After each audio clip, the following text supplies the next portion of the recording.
तरन्तं नमामि धम्मं सुगते न देशितं नमामि संगं मुनिराज सावकं। श्रद्धालु उपासक उपासिका तथा धर्म प्रेमी महानुभावहरू,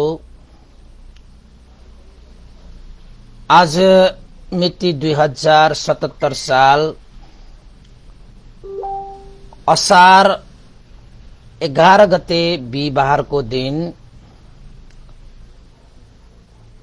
सदाझै बिहानको 9 बजे हामी फेसबुक लाइभमा उपस्थित भइसकेका छौं र आजको यो चिसो चिसो बिहानीमा पनि म भिक्षु विमलो श्री सिद्धिमंगल बुद्ध विहार सिद्धिपुर साना गाउँ थसी महालक्ष्मी नगरपालिका वडा नम्बर 6 बुद्ध मार्गबाट देशबाट विदेशबाट फेसबुक लाइभमा जोडिरहनु हुने सम्पूर्ण श्रद्धावान्त उपासक उपासिकाहरूलाई आज पनि मैत्रीपूर्ण स्वागत गर्न चाहन्छु र सदाझै बिहान 9 बजेदेखि 11 बजेसम्मको जुन समयलाई हामीले धार्मिकमय बनाउने हिसाबले भगवान बुद्धद्वारा देशित लोक उद्धारको निमित्त मंगल कल्याणको निमित्त देशना हुनुभएको सधर्मलाई हामी श्रवण गर्छौं, सधर्मलाई हामी देशना गर्छौं, सधर्मलाई हामी साक्षात्कार गर्छौं र त्यही सिलसिलामा आज पनि हामी हिजो र अस्तिको जुन चाहिँ महासुत्त सोम जातकको तेस्रो भागको रूपमा आज हामी छलफल गर्नेछौं, देशना गर्नेछौं, कक्षा लिनेछौं, धर्म साक्षात्कार गर्नेछौं र हिजोसम्म हामीले महासुत्त सोम जातकको हिजो सुन्नु हुनुहरूले पक्कै पनि कहाँनिर गएपछि यो टुङ्गिएको भन्ने कुरा त सबैलाई थाहा भएकै विषय भयो कि हिजो नरभक्षक एउटा जंगलमा चाहिँ आफ्नो भान्से साथमा लिएर गएको त्यो राजा, त्यो नरभक्षकले दिनदिनै अब जंगलमा मान्छेहरूलाई मारेर खाइरहेको समयमा एक दिन आफूले मान्छे प्राप्त नहुँदाखेरि उसले आफूसँगै ल्याएका भान्सेलाई पनि बाँकी राखेन, उसले भान्सेलाई पनि खाइहाले र अन्ततः त्यो घटना त्यो जम्बुद्वीप भरि फैलिएको छ कि त्यो जंगलमा एकजना नरभक्षकले मान्छेहरूलाई लुटेर काटेर खाने गर्थ्यो भन्ने कुरा त्यो जम्बुद्वीप, सारा जम्बुद्वीपमा त्यो हल्ला खल्ला मचेपछि अब मान्छेहरू पनि त्रसित भए। तर त्यो जंगल कस्तो जंगल भने एउटा बस्तीबाट अर्को बस्तीमा जानको निमित्त, व्यापार व्यवसाय गर्नको निमित्त फेरि त्यो जंगल नकाटिकन नहुने, त्यो जंगल चाहिँ एउटा अनिवार्य जंगल जस्तो के त्यो जंगलमा चाहिँ अब विधि व्यवहार नगरी नहुने एउटा चाहिँ अब बस्ती बस्ती चाहिँ एक ठाउँबाट अर्को ठाउँमा जानको निमित्त चाहिँ त्यही जंगलमा बाटो पर्थ्यो।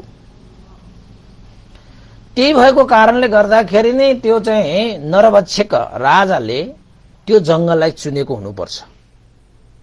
किन त भन्दाखेरि जतिसुकै यो जंगल डरलाग्दो छ भनेर सुने तापनि आखिर त मान्छेहरू बाध्यतामा परेर भए पनि त्यो जंगलको बाटो हिँड्नै पर्ने अवस्था थियो।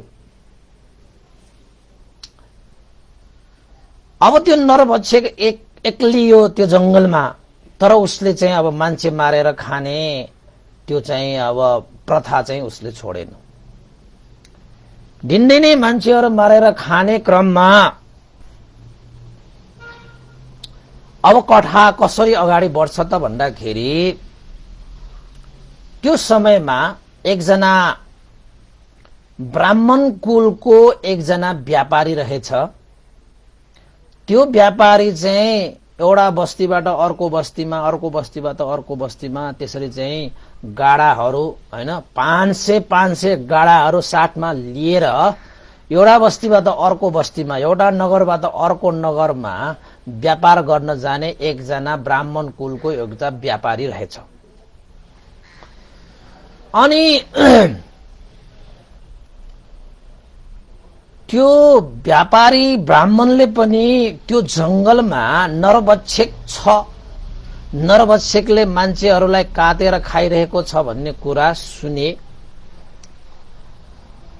त्यसैले अरू मान्छेले त्यो व्यापारी ब्राह्मणलाई त्यो जंगल चाहिँ नछिर्नुस् है, त्यो जंगलमा चाहिँ जीवनको भय छ, मृत्यु भएछ त्यसमा, त्यहाँ त नरभक्षक नामक त्यो चाहिँ एउटा यक्ष जस्तो छ त्यो मान्छे। अब के त भन्दाखेरि त्यो चाहिँ पहिलाको जन्ममा पनि यक्ष भएको कारणले बलिया पनि थियो हैन। मान्छे हेर्दाखेरि पनि एउटा भक्षक जस्तो क्या, रक्षक त्यो चाहिँ यक्ष जस्तो अलिकति बेग्लै खाले पाराको, र उसको शरीर पनि बलिया पनि थियो के फेरि। र त्यसमाथि अब उसले चाहिँ शिल्प विद्या पनि सिकेको थियो, तलवारहरू चलाउने हैन, त्यो सिप पनि उसले सिकेको थियो नि त त्यो राजाले। त्यसैले पनि अब त्यो जंगलमा एउटा चाहिँ डर त्रासको वातावरण चाहिँ पक्कै थियो, त्यो हल्ला पनि चलेकै थियो। र एक कान दुई कान मैदान गर्दै त्यो ब्राह्मण व्यापारीको कानमा पनि पुगेकै थियो। त उसले के सोच्यो त भन्दाखेरि मलाई एउटा नगरबाट अर्को नगर, एउटा बस्तीबाट अर्को बस्तीमा जानको निमित्त त यही जंगल मैले काटेर जानुपर्छ। अब यही जंगलमा यस्तो मृत्यु भएछ भने अब मैले के गरेर चाहिँ अब यो जंगल काट्ने होला भनेर चाहिँ त्यो ब्राह्मण व्यापारीले सोच्न थाले। अब त्यो जंगलमा त्यो नरभक्षक भएकै कारणले गर्दाखेरि अब त्यो जंगलमा नगई नहुने मान्छेहरूलाई पार लगाइदिनको लागि केही त्यस्ता मान्छेहरूले पनि त्यहाँ काम पाए कि जंगल पार कटाइदियो भने चाहिँ त्यो जंगल पार कटाइदिए बापत पैसा असुलेर त्यो जंगल कटाइदिने मान्छेहरूले पनि त्यहाँ रोजगार जस्तै पाएछ। भनाइको मतलब के हो त भन्दाखेरि त्यो जंगल त अब मृत्यु भएको जंगल भयो, त्यो जंगललाई सुरक्षित जंगल काटिदियो भने, कटाइदियो भने चाहिँ त्यो कटाइदिने त्यहाँ केही मान्छेहरूले चाहिँ, जो मान्छेहरू त्यो जंगल काट्न चाहन्छ तिनीहरूले चाहिँ अलिकति पैसा दिनुपर्ने रहेछ, जस्तै भाडा जस्तो हो। त्यसरी त्यो मान्छेहरूले पनि केही मान्छेहरूले चाहिँ अब एउटा समूह बनाएर, एउटा चाहिँ ठुलै समूह बनाएर जस्तो सुकै भए आए तापनि त्यो भयसँग सामना गरेर चाहिँ जंगल काट्नै पर्ने अनिवार्य त्यो मान्छेहरूलाई चाहिँ पैसा लिएर कटाइदिन्थ्यो। तर नरभक्षकले पनि अब फेला पर्यो भने त उसलाई चाहिएको समयमा त उसले जसरी पनि युद्ध त गरिहाल्छ उसले। अब त्यस्तै संजोगले अब उसलाई चाहिँ अब आवश्यक नपरेको बेलामा यताउता हुँदाखेरि चाहिँ उसले अब हमला नगर्ला त्यो बेग्लै कुरा हो, तर चाहिँ मृत्युको भय चाहिँ पक्कै थियो। अब त्यो व्यापारीले के सोच्यो त भन्दाखेरि म एक्लै 500 गाडा लिएर यो जंगलमा गइरह्यो भने त त्यो नरभक्षकले सारालाई मारेर सबै धन सम्पत्तिहरू लुट्यो भने त म त बर्बाद हुने भो। त्यसैले त्यो ब्राह्मण व्यापारीले त्यो चाहिँ जुन मान्छेहरू त्यो चाहिँ अब जंगलको किनारामा हैन बसिरहेको थियो, उनीहरूले वार पार लगाउँदथ्यो। अलिकति पैसा चाहिँ लिन्थ्यो, किनभने उनीहरूले पनि आफ्नो ज्यान चाहिँ दाउमा हालेको हुन्छ नि त। त्यसैले उनीहरूले चाहिँ पैसा लिने त्यो परम्परा जस्तो एउटा कार्य जस्तै गरेको थियो। त्यसैले पनि अब व्यापारीले के सोचे त भन्दाखेरि अब यो जंगल काट्नको निमित्त यही रक्षक मान्छे जसले यो जंगल काट्नको निमित्त सहयोग गर्छ उनीहरूलाई चाहिने रकम दिएर अब उनीहरूलाई नै हैन चारैतिर चाहिँ एउटा चाहिँ सुरक्षा गार्ड जस्तो राखेर अब जंगल काट्ने सिवाय अब अर्को कुनै उपाय नै छैन त्यहाँ। किन त भन्दाखेरि व्यापारलाई त्यो जंगल नकाटिकन त उसले व्यापार गर्नै सक्दैन। त्यस्तो एउटा चाहिँ बाध्यात्मक परिस्थिति आइपरेको थियो त्यो ब्राह्मण व्यापारीलाई, र ब्राह्मण व्यापारीले ती मान्छेहरूसँग एउटा सम्झौता पनि गरे, जति चाहिने रकम छ त्यो रकम म दिन्छु, मलाई चाहिँ 500 गाडा सहित मलाई चाहिँ यो जंगल चाहिँ कटाइदिनु पर्यो। कति रकम चाहिन्छ त्यो म खुसी खुसी दिन तयार छु। अब भनेपछि अब त्यो रक्षक मान्छेहरू जो चाहिँ त्यो वारपार गरिदिने त्यो मान्छेहरूले पनि व्यापारीसँग सम्झौता गरे, ल हामीलाई चाहिँ यति यति पैसा दियो भने चाहिँ तपाईको 500 गाडा सहित हामीले चाहिँ आफ्नो जिउ ज्यान लगाएर भए पनि तपाईको सुरक्षा दिएर यो जंगल कटाइदिन्छु भनेर त्यो रक्षक मान्छेहरूले पनि अब ब्राह्मणलाई वचन दिए। अब ब्राह्मण पनि खुसी भयो, ल ठिकै छ, अब अरूको कुनै उपाय नै छैन भने त अब मेरो लागि त एउटा चाहिँ रक्षक नै बनेर आएको रहेछ, ल ठिकै छ, जति पैसा चाहिन्छ हैन जति खर्च चाहिन्छ म दिन्छु, ल मैले दिएँ यो खर्च चाहिँ, तर चाहिँ मलाई चाहिँ तपाईहरुले चाहिँ अब राम्रोसँग सुरक्षितका साथ मलाई चाहिँ कताइदिनु पर्यो भनेर चाहिँ त्यो ब्राह्मणले त्यो व्यापारी ब्राह्मणले भन्न थाल्यो हैन। यो एकछिन है, मैले चाहिँ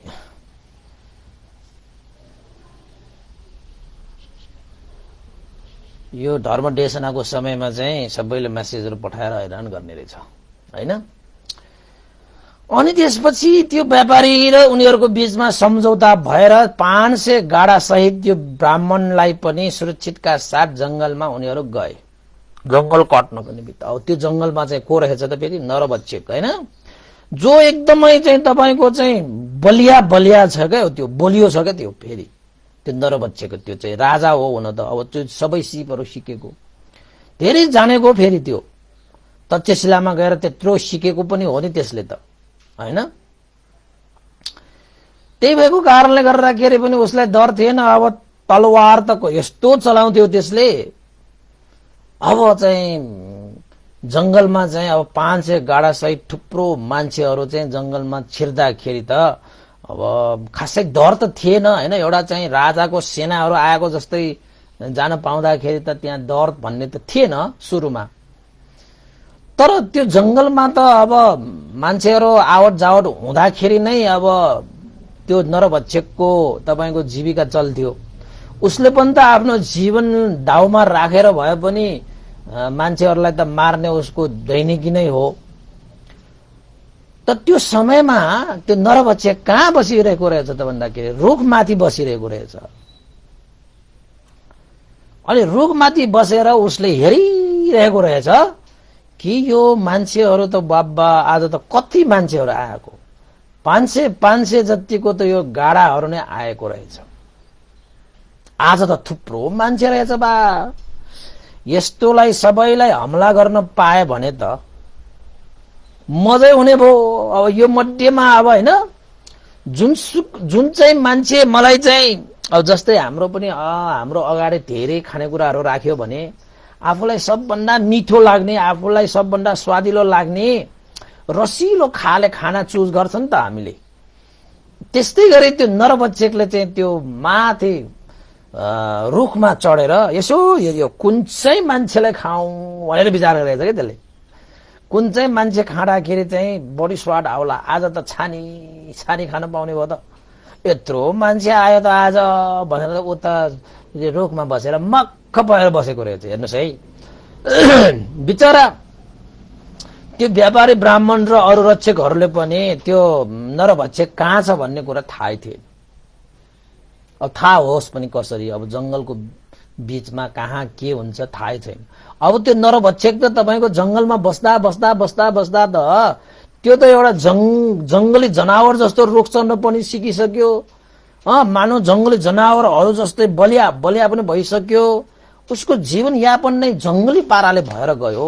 त्यसरी जंगली पाराले उसको जीवन यापन भएपछि त्यो हुन त त्यो मान्छे हो, तर जंगलमा बस्दा बस्दै त्यो मान्छेको मासु खाँदा खाँदै उसको मन मस्तिष्क शरीर हैन सबै नै चाहिँ पुरै यक्ष जस्तो भएर आएको के, पुरै यक्ष। बोल पनि बलिया भएर आइसक्यो।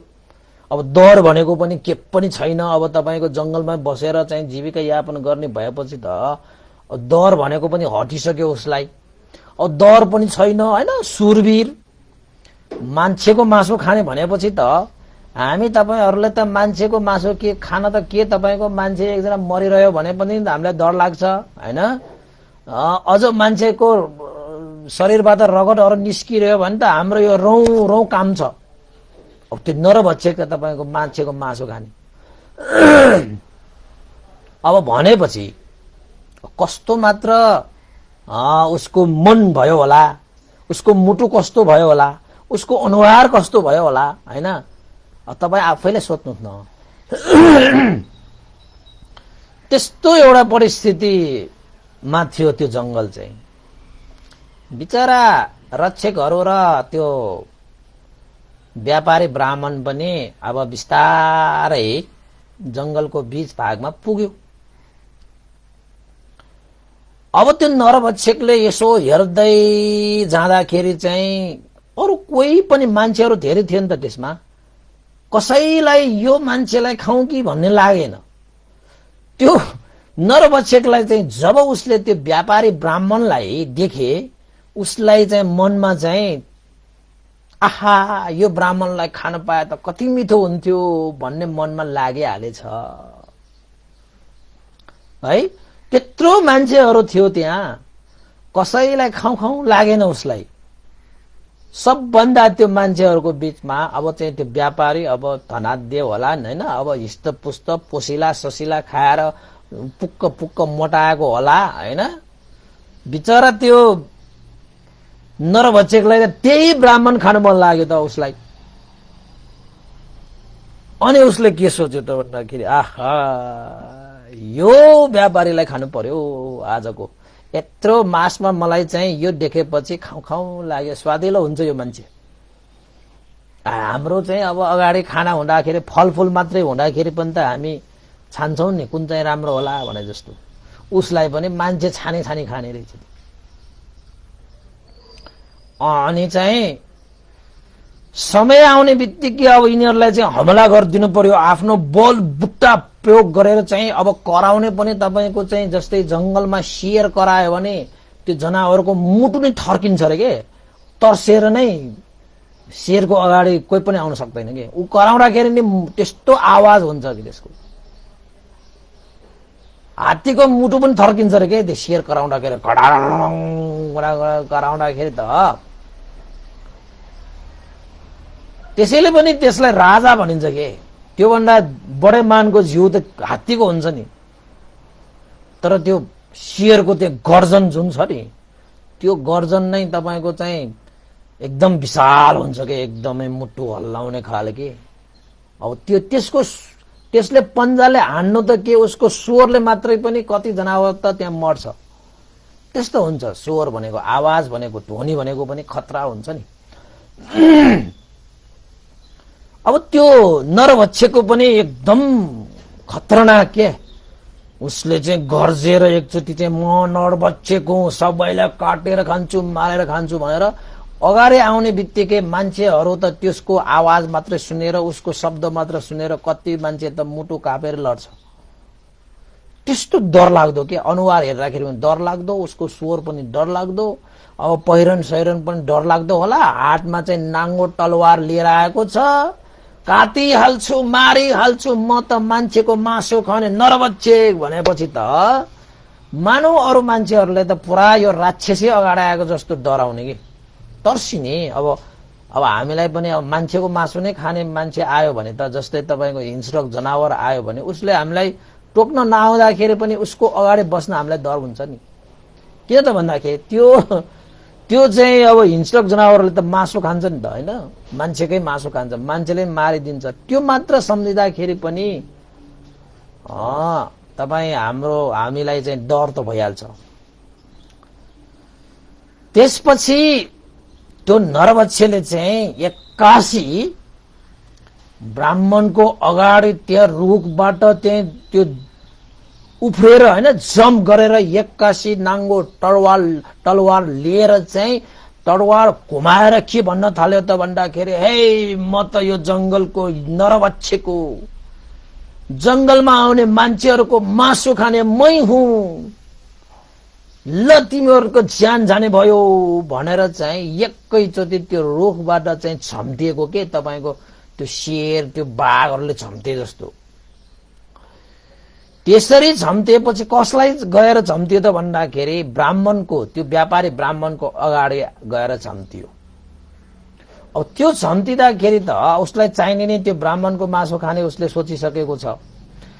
एक्कासी त्यहाँ झम्टिँदाखेरि त अब त्यो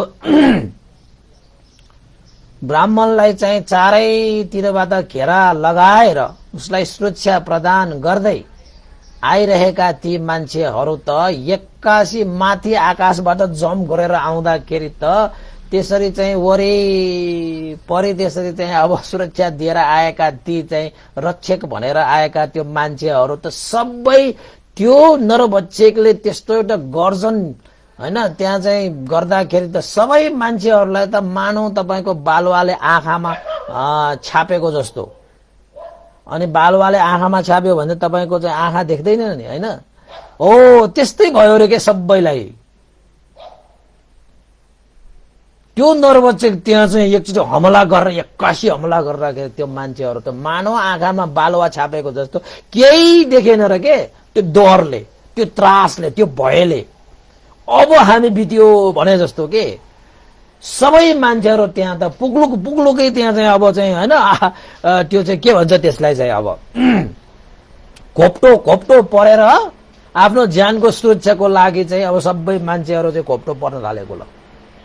कसैले पनि तलवार चाहिँ उनीहरूले चाहिँ हतियार हल्लाउन सकेन डर त्रासले। त्यस्तो अब उनीहरू त जंगलमा कहीँबाट आउँछ भनेर चाहिँ, होइन, त्यो विचारले गइरहेको, यताउता हिँडेर चाहिँ हेरिरहेको। अब त्यो नरभक्षक त कहाँबाट जम्प गरेर आएछ त भन्दाखेरि आकाशबाट के। आकाशबाट भनेको मतलब तपाईँको रुख माथि टुप्पोबाट जम्प गरेर आएको। त्यस्तो बलिया हुन्छ क्या तपाईँको। अब खानपिन, होइन, लगाव सगाव, होइन, के छ। अब तपाईँको चाहिँ अब समय परिस्थिति ठाउँ, होइन, बासले पनि मान्छेहरू चाहिँ बिस्तारै बिस्तारै उनीहरूको स्वभावहरू परिवर्तन हुँदै जस्तो ठाउँमा बस्यो त्यस्तै भएर आउँछ क्या तपाईँको। अब उसको आचरण पनि त्यस्तै छ। लास्टमा त सबै मान्छेहरू चाहिँ भुइँमा चाहिँ घोप्टो परेर पो बस्न थाल्यो त। जसरी तपाईँको चाहिँ कसैले चाहिँ हवाई फायर हेरेर गनहरू चलाउँछ नि त, चलाउँदाखेरि सबै मान्छेहरू चाहिँ भुइँमा लेट्छ नि, लेटेर बस्छ नि, हो त्यसरी नै ल। त्यो नाङ्गो तलवारलाई घुमाएर म नरभक्षकको मान्छेको मासु खाने मै हुँ भनेर आउँदाखेरि त अरू मान्छेहरूलाई अब सुन्न मात्रै सुनेको, एक्कासी अगाडि आउँदाखेरि त्यसको चाहिँ रूप नै यस्तो डरलाग्दो छ, त्यसमाथि त्यसको आवाज यत्रो डरलाग्दो छ, त्यसमा चाहिँ उसले चाहिँ नाङ्गो तलवार त यसै घुमाएको छ बाबा। अनि त्यसमा चाहिँ म त मान्छेको मासु खाने नरभक्षक भनेपछि अब डराउने स्वाभाविक भयो। सबै मान्छेहरू त्यहाँ घोप्टो परेर बसिसकेपछि अनि त्यो नरभक्षकले चाहिँ त्यो ब्राह्मणलाई च्याप समाएर, खुट्टा समाएर टाउको मुनि राखेर यसमा चाहिँ यो के काँधमा बोकेर लुरु लगेछ। केही बेर चाहिँ अब टाढा गइसकेपछि उसले यसो हेर्यो कोही मान्छे पिछा गरिरहेको छ कि छैन भनेर हेर्दाखेरि त कोही पनि छैन। त्यस्तो डर थेरवारो त्यो रक्षकहरू चाहिँ सबै डराएको। मानव तपाईँको अघि भने नि मैले, बालुवा आँखामा छाप्दाखेरि के हुन्छ, बालुवा चाहिँ आँखामा छर्दाखेरि कस्तो हुन्छ, आँखा देख्दैन हो त्यस्तै डर भएको तिनीहरूलाई। सबै लेटेर बसिरह्यो, उसले चाहिँ त्यो ब्राह्मणलाई चाहिँ चात बोकेर आहा आज मैले चाहिँ अब रसिला पोसिला हैन मंस भक्ष्य गर्न पाए भनेर खुसी हुँदै गइरहेको थियो। पछाडि हेर्दाखेरि कोही पनि आइरहेको देखिन। अब ऊ आफ्नै सुरमा अब चाहिँ अगाडि हिँड्न थालेपछि त्यो चाहिँ अब जमिनमा लेटिरहेका त्यो मान्छेहरूले के सोचे त भन्दाखेरि धिक्कार छ हाम्रो जीवनलाई, यत्रो मान्छे भएर पनि त्यो व्यापारी ब्राह्मणलाई केही पनि हामीले सुरक्षा दिन सकेन। धिक्कार छ हाम्रो जिन्दगीलाई, उसँग हामीले पैसा पनि लिइसके, उसले हामीलाई भने जति पैसा पनि दिएको थियो, तर हेर उसलाई यो जंगल कटाइदिने वचन दिएर पनि आज हामीले त्यो नरभक्षकको एउटा हमलाले हामी त एउटा चाहिँ त्यो आँखामा त्यो बालुवा छडेर आँखा नदेखेको जस्तो हामी त यहाँ त भुइँमा पो लेटिरहेको रहेछ। ओहो यो त भएन, यो त अन्याय भयो। त्यो ब्राह्मण प्रति त हामीले अन्याय पो गर्यो त। ज्यान थापेर भए पनि उसलाई बचाउँछु भनेर चाहिँ हामीले वचनका साथ पैसा लिएर यस्तो कार्य गर्दाखेरि पनि अब चाहिँ उसलाई त्यो नरभक्षकले चाहिँ आफ्नो चाहिँ टाउको मुनि खुट्टा माटेर खुट्टालाई समाएर आफ्नो काँधमा बोकेर लगिसक्यो। हामी भने यसरी सुतिरहेको रहेछौँ, धिक्कार छ भनेर चाहिँ त्यो रक्षकहरू जो छ उनीहरूले विचार गरे। अनि त्यसमाथि उता चाहिँ भक्षक चाहिँ अब कोही मान्छेहरू पिछा नदेखेपछि आजलाई मलाई पुग्यो, यो ब्राह्मण हैन म त गाधा छन्, यसलाई आज मजाले खानुपर्ने भएर बोकेर गइरहेको रहेछ बिस्तारै हैन। उता चाहिँ तपाईको रक्षकहरूको नाइकेले के विचार गर्यो त भन्दाखेरि यो चाहिँ न्याय गरेनौ, हामीले आफ्नो ज्यान बाजी थापेर भए पनि अब चाहिँ यो चाहिँ हाम्रो व्यापारीलाई हामीले सुरक्षा गर्नै पर्छ भनेर आखिरमा त्यो रक्षकहरूको एकजना नाइके चाहिँ अलिकति मन हैन बलियो पारेर सबैलाई त्यो मन कमजोर पारेर ढलाएको त हो नि हैन, नत्र त ढल्दैन नि तिनीहरू। त्यत्रो मान्छे कसरी ढल्छ एकैचोटि? अब मनै बलियो छैन, टलिहाल्यो। तर त्यसको चाहिँ एकजना नाइकेले चाहिँ मन बलियो पारे है, मन चाहिँ एकदम बलियो पारेर मैले चाहिँ त्यो नरभक्षकलाई जसरी भए पनि आफ्नो चाहिँ ज्यान डाउमा राखेर भए पनि मैले चाहिँ पैसा लिएर वचन दिइसकेको त्यो ब्राह्मण व्यापारीले मैले जसरी पनि बचाउनु पर्छ भनेर आफ्नो बल शक्ति जति छ त्यतिले चाहिँ अब फेरि त्यो नरभक्षकलाई लखटेछ। त्यो नरभक्षकलाई त्यो पनि एकदम हमला गर्ने किसिमले चाहिँ त्यहाँ चाहिँ जाँदाखेरि चाहिँ अब त्यो कोही पनि पछाडि आएको छैन भनेर चाहिँ होशियार नगरिकन त्यो चाहिँ गइरहेको त्यो नरभक्षकले चाहिँ अब त्यो ब्राह्मणलाई यसरी खाने उसरी खाने यो त चाहिँ अलिकति चाहिँ मोटो खातो छ, आज त मिठो परिकार बनाएर खानुपर्छ भनेर सोचेर गएको बेलामा चाहिँ एक्कासी त्यो चाहिँ रक्षकको त्यो नाइकेले एक्कासी त्यसलाई हमला गर्न जाँदाखेरि त ऊ तयार थिएन नि हैन। उसले त सोचेको अब चाहिँ पिछा गर्ने कोही पनि छैन, तर एक्कासी त्यसरी आउँदाखेरि त नरभक्षक पनि ओहो मान्छे त आयो भनेर चाहिँ अलिकति उसको पनि झस्कियो के, हच्किएर त्यो पनि अब दौडिन थाल्यो हैन। अब केही बेर चाहिँ अब दौड्यो नि त, त्यसो भयो भनेर चाहिँ त्यो बोकेरै दौडेको के थियो, दौडिँदाखेरि चाहिँ अब त्यो त्यो रक्षक जो मान्छेले छ उसले पनि अब उसलाई चाहिँ अब केही प्रहारहरू गरेर पठाए। प्रहारहरू छल्दै चाहिँ त्यो नरभक्षक चाहिँ अब भागिरहेको बेलामा छलिरहेको बेलामा एउटा यस्तो ठुलो बार हैन त्यसलाई चाहिँ नागेर जानुपर्ने अवस्था थियो। तर जंगलको बाटो नै हो हैन, त्यसरी चाहिँ अलिकति राम्रो हुँदैन। जाँदाखेरि चाहिँ त्यो बोकेर गइरहेको त्यो त अब मान्छे बोकेर गएपछि त उसलाई अलिकति गरुङ्गो हुने नै भयो। त्यसरी मान्छे बोकेर जानुपर्ने भएको कारणले अलिकति गरुङ्गो पनि भइसकेको भएको कारणले होला उसले चाहिँ त्यो बारहरू चाहिँ अब जम्प गएर नाग्दाखेरि अलिकति भाग्दाखेरि अब त्यो रक्षकको चाहिँ प्रहारले चाहिँ उसलाई चाहिँ लखेट्दाखेरि चाहिँ उसलाई चाहिँ के भयो त भन्दाखेरि बारको केही त्यहाँको काठहरू भयो, त्यहाँको चाहिँ अब ढुङ्गाहरू भयो, त्यसले चाहिँ उसको खुट्टामा चाहिँ चोट लागेछ। त्यो बारले घोचेछ भनौँ न उसको खुट्टामा। त्यसरी खुट्टामा त्यो लागेपछि उसको त रगत आउन थालेछ त्यो नरभक्षकको।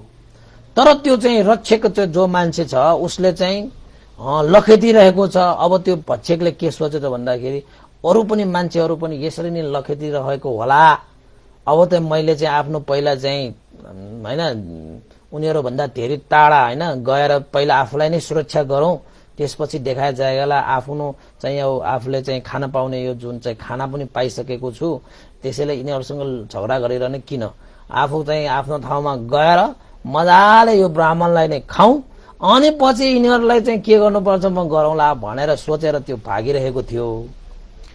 तर उसलाई चाहिँ जंगलको बाटोमा त्यो बारमा लागेर चाहिँ अब त्यो रक्षकले पनि त प्रहार गर्न थाल्यो त्यसलाई। आखिरमा चाहिँ उसको चाहिँ खुट्टामा चाहिँ के भयो, घाउ भयो। अब घाउ भएपछि त दुख्ने त स्वाभाविकै भयो होइन, जस्तो सुकै बलिया भए पनि घाउ भएपछि त अब होइन यो पीडा हुने दुःख हुने कष्ट हुने त स्वाभाविक भयो।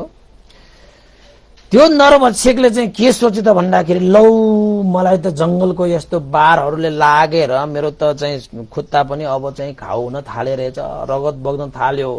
अब त्यो दौडिरहेको छ, त्यो रक्षक चाहिँ अब उसलाई लखेटिरहेको छ र त्यो भक्षकले के सोचेछ भन्दाखेरि अरू मान्छेहरू पनि थुप्रै लखेटिरहेको होला भनेर उसले के सोच्यो त भन्दाखेरि जुन म यो चाहिँ बोकिरहेको चाहिँ यो चाहिँ ब्राह्मणको जुन चाहिँ शरीर छ यो त साह्रै गरौँगो छ, धेरै मोटो घाटो होइन, यो शरीरलाई मैले बोकेर गइरह्यो भने चाहिँ अब मेरो खुट्टा पनि अब कमजोर भइसक्यो, खुट्टामा ठुलो घाउ लाग्यो, यदि मैले यो ब्राह्मणलाई बोकिने रह्यो भने त सबै मान्छेहरूलाई एकै पल त मलाई चाहिँ हमला गर्यो भने त मेरो ज्यान पनि जान सक्छ। अब मैले चाहिँ यो ब्राह्मणलाई बोकिरहेर भएन, यो भएर मलाई चाहिँ गाह्रो पनि भयो, गरुङ्गो पनि भयो, धेरै टाढा भाग्ने समय पनि छैन मसँग, त्यसैले होस् यो ब्राह्मण भन्दा मलाई आफ्नै ज्यान प्यारो छ भनेर त्यो भक्षकले चाहिँ त्यो ब्राह्मणलाई त्यही चाहिँ फ्याकेर भक्षक चाहिँ अब आफूलाई हल्का पारेर त्यहाँबाट चाहिँ अलिकति वेगमा त्यो आफ्नो ज्यान बचाउनको निमित्त त्यहाँबाट भागेछ। किन त भन्दाखेरि अब घाउ भइसक्यो, त्यहाँ खुट्टा नै अब लङ्ग्रो जस्तो भइसक्यो, ठुलो चोट लागेछ क्या त्यो त्यहाँको बारले, जंगलको होइन बार सार ये नाना थरीका राखेको रहेछ। जब उस जंगलमा चाहिँ अब भागदौडमा चाहिँ तपाईको नरभक्षकको चाहिँ खुट्टामा चोट लाग्यो, गहिरो चोट लाग्यो भनौं, त्यसैले उसले चाहिँ अब आफूले बोकिसकेको आफ्नो खानाको रूपमा ल्याइसकेको त्यो ब्राह्मणलाई पनि फ्याकेर आखिरमा आफूलाई हल्का पारेर त्यहाँबाट त्यो चाहिँ सुरक्षित ठाउँमा गए। अब कहाँ गए त भन्दाखेरि त्यसको सुरक्षित ठाउँ भनेको त तपाईको निग्रोध वृक्ष उसको चाहिँ जुन स्थान छ त्यही हो, त्यो चाहिँ गयो। अनि त्यो त्यहाँबाट त्यसरी चाहिँ घाउ भएर त्यो ब्राह्मण फ्याकिसकेपछि त अब अलिकति घाउ भइसकेपछि त्यो रक्षकको मान्छेले के भने त भन्दाखेरि ए साथीहरू आओ आओ, मैले यो भक्षकलाई चाहिँ घाउ पारिसके, अब खुट्टा चाहिँ उसको कमजोर भइसक्यो, यही बेलामा यसलाई चाहिँ अब काट्नुपर्छ, मार्नुपर्छ भनेर चाहिँ उसले चाहिँ कराउँदाखेरि चाहिँ अब त्यो भक्षकलाई पनि डर लाग्न थाल्यो। अब चाहिँ खुट्टा यस्तो भइसक्यो, सबै आएर हमला गर्यो भने त ज्यान पनि जाग्न सक्छ भनेर फ्याकेर गएको भयो नि त। लास्टमा सबै मान्छेहरू त्यो रक्षकको नाइकेले त्यसरी चाहिँ होइन एउटा चाहिँ भक्षकलाई पनि घाउ चोट पार्न सकिसकेको त्यस्तो आवाज सुनिसकेपछि अरू मान्छेहरू पनि चाहिँ घोप्टो परिरहेको मान्छेहरूलाई पनि हौसला आएर तिनीहरू पनि तलवार लिएर तिनीहरू पनि आएर हेर्दाखेरि त उसले फ्याकेर गएको ब्राह्मणलाई मात्रै भेटेछ, त्यो भक्षकलाई भेटेन। बाटोमा ब्राह्मणलाई भेटेपछि अब ब्राह्मणको ज्यान पनि बच्यो होइन, त्यो रक्षकहरूको पनि एउटा जिम्मेवारी त्यहाँ पूर्ण भयो र ब्राह्मणहरूले पनि त्यो ब्राह्मण व्यापारीले पनि त्यो रक्षकको नाइकेलाई तपाईले गरेर आज मेरो ज्यान जोगियो, धन्य छ तपाईलाई, तपाईले यसरी चाहिँ उसलाई चाहिँ हमला नगरेको भए आज त मलाई उसले चाहिँ आफ्नो खाना बनाउने थियो, धन्य धन्य भनेर चाहिँ अब धन्यवाद कृतज्ञ ज्ञापन गर्न थाले। सबै मान्छेहरूले चाहिँ त्यो भक्षकलाई चाहिँ अब लखेटेर जता भेटिन्छ त्यसलाई मार्नुपर्छ भनेर कराउन थाल्न त। तर चाहिँ त्यो ब्राह्मण व्यापारीले के भयो त भन्दाखेरि अब भयो, अब म चाहिँ अब बाँचिहालेछु, मेरो ज्यान त गएकै छैन, बरु मलाई यो जंगलबाट मलाई कताइदियो मात्र।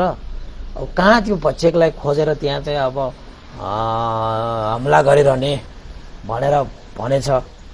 अनि त्यसपछि त्यो रक्षकहरूले पनि के सोचे त भन्दाखेरि अब हामीले ब्राह्मणलाई बचाउनु पर्ने हो, ब्राह्मण त हामीले बचाइहाले, अब यति भए पुगिहाल्यो, त्यो भक्षक कहाँ खोजिरहने।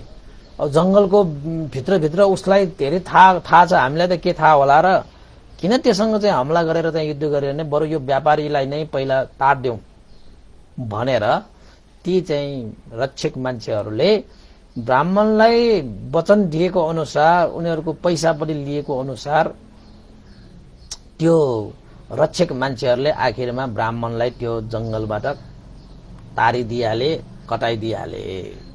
यता चाहिँ तपाईको त्यो भक्षकलाई चाहिँ के भएछ त भन्दाखेरि घाउ भएको, त्यो घाउ दुखेको कारणले गर्दाखेरि, पीडा भएको कारणले गर्दाखेरि अन्तस त्यो भक्षक गएर आफू बस्ने हैन त्यो निग्रोड वृक्ष मुनि गएर बसेछ। अब त्यो घाउको कारणले गर्दाखेरि उसलाई सारै पीडा भयो। अब तपाईको चाहिँ पीडा भएपछि, दुःख भएपछि, कष्ट भएपछि हामीले यो कष्ट मलाई निवारण गरिदियो भने म यस्तो गरिदिन्छु, उस्तो गरिदिन्छु हामी पनि भन्छौं नि हैन। जस्तै तपाईलाई धेरै दुःख पर्यो भने यस्तो एउटा मेरो यो दुःख हटाइदियो भने त म उसलाई यस्तोसम्म गरिदिन्थे भन्ने मनमा आउँछ कि। त्यसपछि त्यो भक्षकले चाहिँ अब रुख मुनि बसेर अब आफ्नो खुट्टा हेरेको त रगत बगिरहेको छ, झन्झन त्यो रगत त बग्न थाल्यो, पीडा हुन थाल्यो, दुःख हुन थाल्यो, कष्ट हुन थाल्यो त्यो भक्षकलाई त। ओहो, यो रगत आएर त आज त मेरो त ज्यानै जाला जस्तो अवस्था पो भयो त बाबा भनेर त्यो चाहिँ भक्षक पनि त्यो रुख मुनि बसिरहँदाखेरि अब उसले के विचार गर्यो त भन्दाखेरि लौ न, अब यस्तो खुट्टा लिएर त म कसरी चाहिँ अब मान्छेहरुले चाहिँ मारेर काटेर खान सक्छु र हैन। त्यस्तो विचार गर्दै गर्दै अब चाहिँ अब खुट्टै नभएपछि, अब खुट्टै तपाईको चाहिँ अब घाइते भयो उसको हैन। त्यसरी हुँदा हुँदा चाहिँ अब उसले आफ्नो शरीर नै बलिया नभएपछि मान्छेहरुलाई काटेर मारेर खान पाएन, अनि चाहिँ अब उसलाई चाहिँ अब खान नपाएपछि चाहिँ दुब्लाउँदै गयो के। त्यो चाहिँ दुब्लाउँदै गयो तपाईको चाहिँ। अनि उसले चाहिँ वृक्ष अब चाहिँ रुखलाई हेर्यो, उसले चाहिँ के सोच्यो त भन्दाखेरि यो वृक्षमा यदि देवता छ भने, वृक्षमा चाहिँ देवता बस्छ भन्ने चलन थियो कि तपाईको। त्यो राजाले चाहिँ त्यो निग्रोड वृक्षमा पनि यो वृक्ष देवता हुनुपर्छ, यसमा चाहिँ उसले चाहिँ के पाकल गरिदियो भन्दाखेरि त्यो वृक्ष देवतालाई, हे वृक्ष देवता, यदि यो वृक्षमा देवता कोही छ भने, यदि मेरो यो घाउ, खुट्टाको घाउ 7 दिन भित्रमा मलाई यो घाउ निको पार्दियो भने, हे वृक्ष देवता, तिमीलाई मैले यो जम्बुद्वीपको 100औं क्षत्रिय राजाहरूलाई बलि दिएर तिम्रो पूजा गर्नेछु भनेर त्यो भक्षकले चाहिँ वृक्ष देवतालाई पागल गर्न थाले। हे आरे वृक्ष देवता हैन, यदि यो वृक्ष देवता छ भने 1 हप्तामा मेरो चाहिँ यो रोग यो घाउ निको पार्दियो भने जम्बुद्वीपको 100 जना क्षत्रियहरूलाई शिर छिनालेर गर्दन काटेर रगत चढाउने छु, शरीर हैन तपाईको यो रोगमा चाहिँ हैन रगतले म नुहाइदिने छु, आन्द्राहरू तपाईको रोगमा बेरेर 5 प्रकारको भोजनहरू म तपाईलाई चढाउने छु हे आहारे वृक्ष देवता, मेरो यो खुट्टा निको पारिदिनु भनेर चाहिँ त्यहाँ उसले चाहिँ भाकल गर्न थालेछ क्या, भाकल हैन। कोही कोही मान्छेहरू चाहिँ रुखमा पनि त्यसरी चाहिँ अब भाकल गरेर चाहिँ अब यस्तो पाउँछ उस्तो पाउँछ भनेर चाहिँ त्यो भाकल गर्न थाल्छ नि त। राजाले त्यसरी भाकल सुरु गरेको रहेछ। अनि चाहिँ उसले त्यसरी भाकल गरेर यदि 7 दिन म कुर्छु, अब खुट्टामा घाउ भएको कारणले मान्छे मारेर खाने अवस्था पनि हुँदैन, अब घाउ पनि ठुलै छ, चोट पनि ठुलै लागेको रहेछ। 7 दिनको चाहिँ म्याद राखेर उसले भाकल गरेको रहेछ। अब नभन्दै के भयो त भन्दाखेरि 7 दिनमा चाहिँ त्यो भक्षकको आफ्नो खुट्टाको जुन त्यत्रो ठुलो घाउ पनि निको भएछ। हेर्नुहोस् है, फेरि निको भएछ। निको भइसकेपछि त त्यो भक्षकलाई चाहिँ एउटा मिथ्या दृष्टि के परेछ त भन्दाखेरि यही देवताले गरेरै मेरो यो खुट्टाको घाउ निको भएको हुनुपर्छ। मैले यो वृक्ष देवतालाई चाहिँ मैले भाकल पनि गरेको छु कि जम्बुद्वीपको 6 जना क्षेत्रीय राजाहरूको शिर छिनारेर उसको रगत चढाएर उसको आन्द्राहरू चाहिँ उसलाई चाहिँ बेरेर 5 प्रकारको भोजन चढाउँछु भन्ने मैले भाकल गरेको छु। त्यही भाकलले गर्दाखेरि यो रोगमा पक्कै पनि आर्य वृक्ष देवता हुनुपर्छ, त्यसैको प्रभावले मेरो यो खुट्टा ठीक भएको हुनुपर्छ भनेर त्यो भक्षकले चाहिँ विचार गरे। त्यो समयमा त तपाईको केही खाना नपाएर त्यो भक्षक त चाहिँ दुब्लाइसकेको थियो। तर चाहिँ 7 दिनपछि त अब फेरि त्यो घाउ निको पारेपछि फेरि उसले चाहिँ मान्छेहरू मारेर खान थालेछ। मान्छेहरू मारेर खान थालेपछि फेरि पहिलाको जस्तै बलियो भएर आयो त्यो त। अनि उसलाई मनमा के आउँथ्यो त भन्दाखेरि यो वृक्ष देवताले नै मलाई रक्षा गरेको हो हैन। यो वृक्ष देवतालाई मैले चाहिँ अब भाकल गरेको छु कि 6 जना चाहिँ क्षेत्रीय हैन, जम्बुद्वीपको 6 जना क्षेत्रीय राजाहरूलाई चाहिँ बलि दिएर शिर छिनालेर गर्दन काटेर रगत चढाएर हैन, आन्द्राहरू सान्द्राहरू सबै चाहिँ बेरेर पूजा गरेर 5 प्रकारको भोजन चढाउँछु भनेर मैले भाकल गरेको छु। यो भाकल त मैले पूरा गर्नु पर्यो भनेर उसले चाहिँ सोच्यो। अब बलियो भएपछि अब चाहिँ हातमा तलवार लिएर चाहिँ अब चाहिँ क्षत्रिय राजाहरूलाई चाहिँ अब चाहिँ एक जनालाई ल्याएर यो वृक्ष देवतामा चाहिँ बलि दिनु पर्यो भनेर चाहिँ के गएको थियो। त्यो ठ्याक्कै त्यसमा चाहिँ जंगलमा उसले चाहिँ एकजना चाहिँ जंगलमा त्यो गइरहँदाखेरि एकजना उसको पहिला जन्मको यक्ष साथी एकजना उसले जंगलमा भेटेछ। हुन त त्यो भक्षकले देखेको छैन, तर उसको एकजना त्यो जंगलमा यक्ष पनि घुम्दै थियो के। त्यो यक्षले चाहिँ आफ्नो चाहिँ यसो त्यो भक्षकलाई यसो देखेपछि त त्यो पूर्व जन्मको त्यो साथी यक्षले चाहिँ त्यो भक्षकलाई चिनिहालेछ कि यो जंगलमा आएर बसिरहेको रहेछ, यो त मेरो चाहिँ साथी हो। यो पहिला जन्ममा त यो यक्ष थियो, अहिले त यहाँ चाहिँ यो चाहिँ पुरै तलवार लिएर चाहिँ यो जंगलमा घुमिरहेको छ भनेर त्यो यक्षहरूमा त्यस्तो एउटा शक्ति हुँदो रहेछ। पूर्व जन्मको पनि त्यस्तो सम्झिन सक्ने क्षमता रहेछ त्यो यक्षमा। उसले त ठ्याक्कै चिनिहाल्यो मेरो साथी नै रहेछ यो भनेर चाहिँ त्यो यक्ष त अगाडि आएछ। अगाडि आएर चाहिँ हे साथी के तिमीले मलाई चिन्यौ भनेर सोध्न आएछ एकैचोटि। अनि सोध्न आएपछि त त्यो भक्षकले पनि हैन अगाडि आउँदा यसो हेरेको त यक्ष रहेछ। मलाई चिन्यौ भनेर तिमीले सोधिरहेको छौ, कहाँबाट चिन्नु मैले तिमीलाई, तिमी को भनेर सोध्न थालेछ। अनि त्यो यक्षले चाहिँ के भने त भन्दाखेरि हे मित्र, तिमीले मलाई सायद चिनेनौ होला, तर मैले तिमीलाई चिनिसके।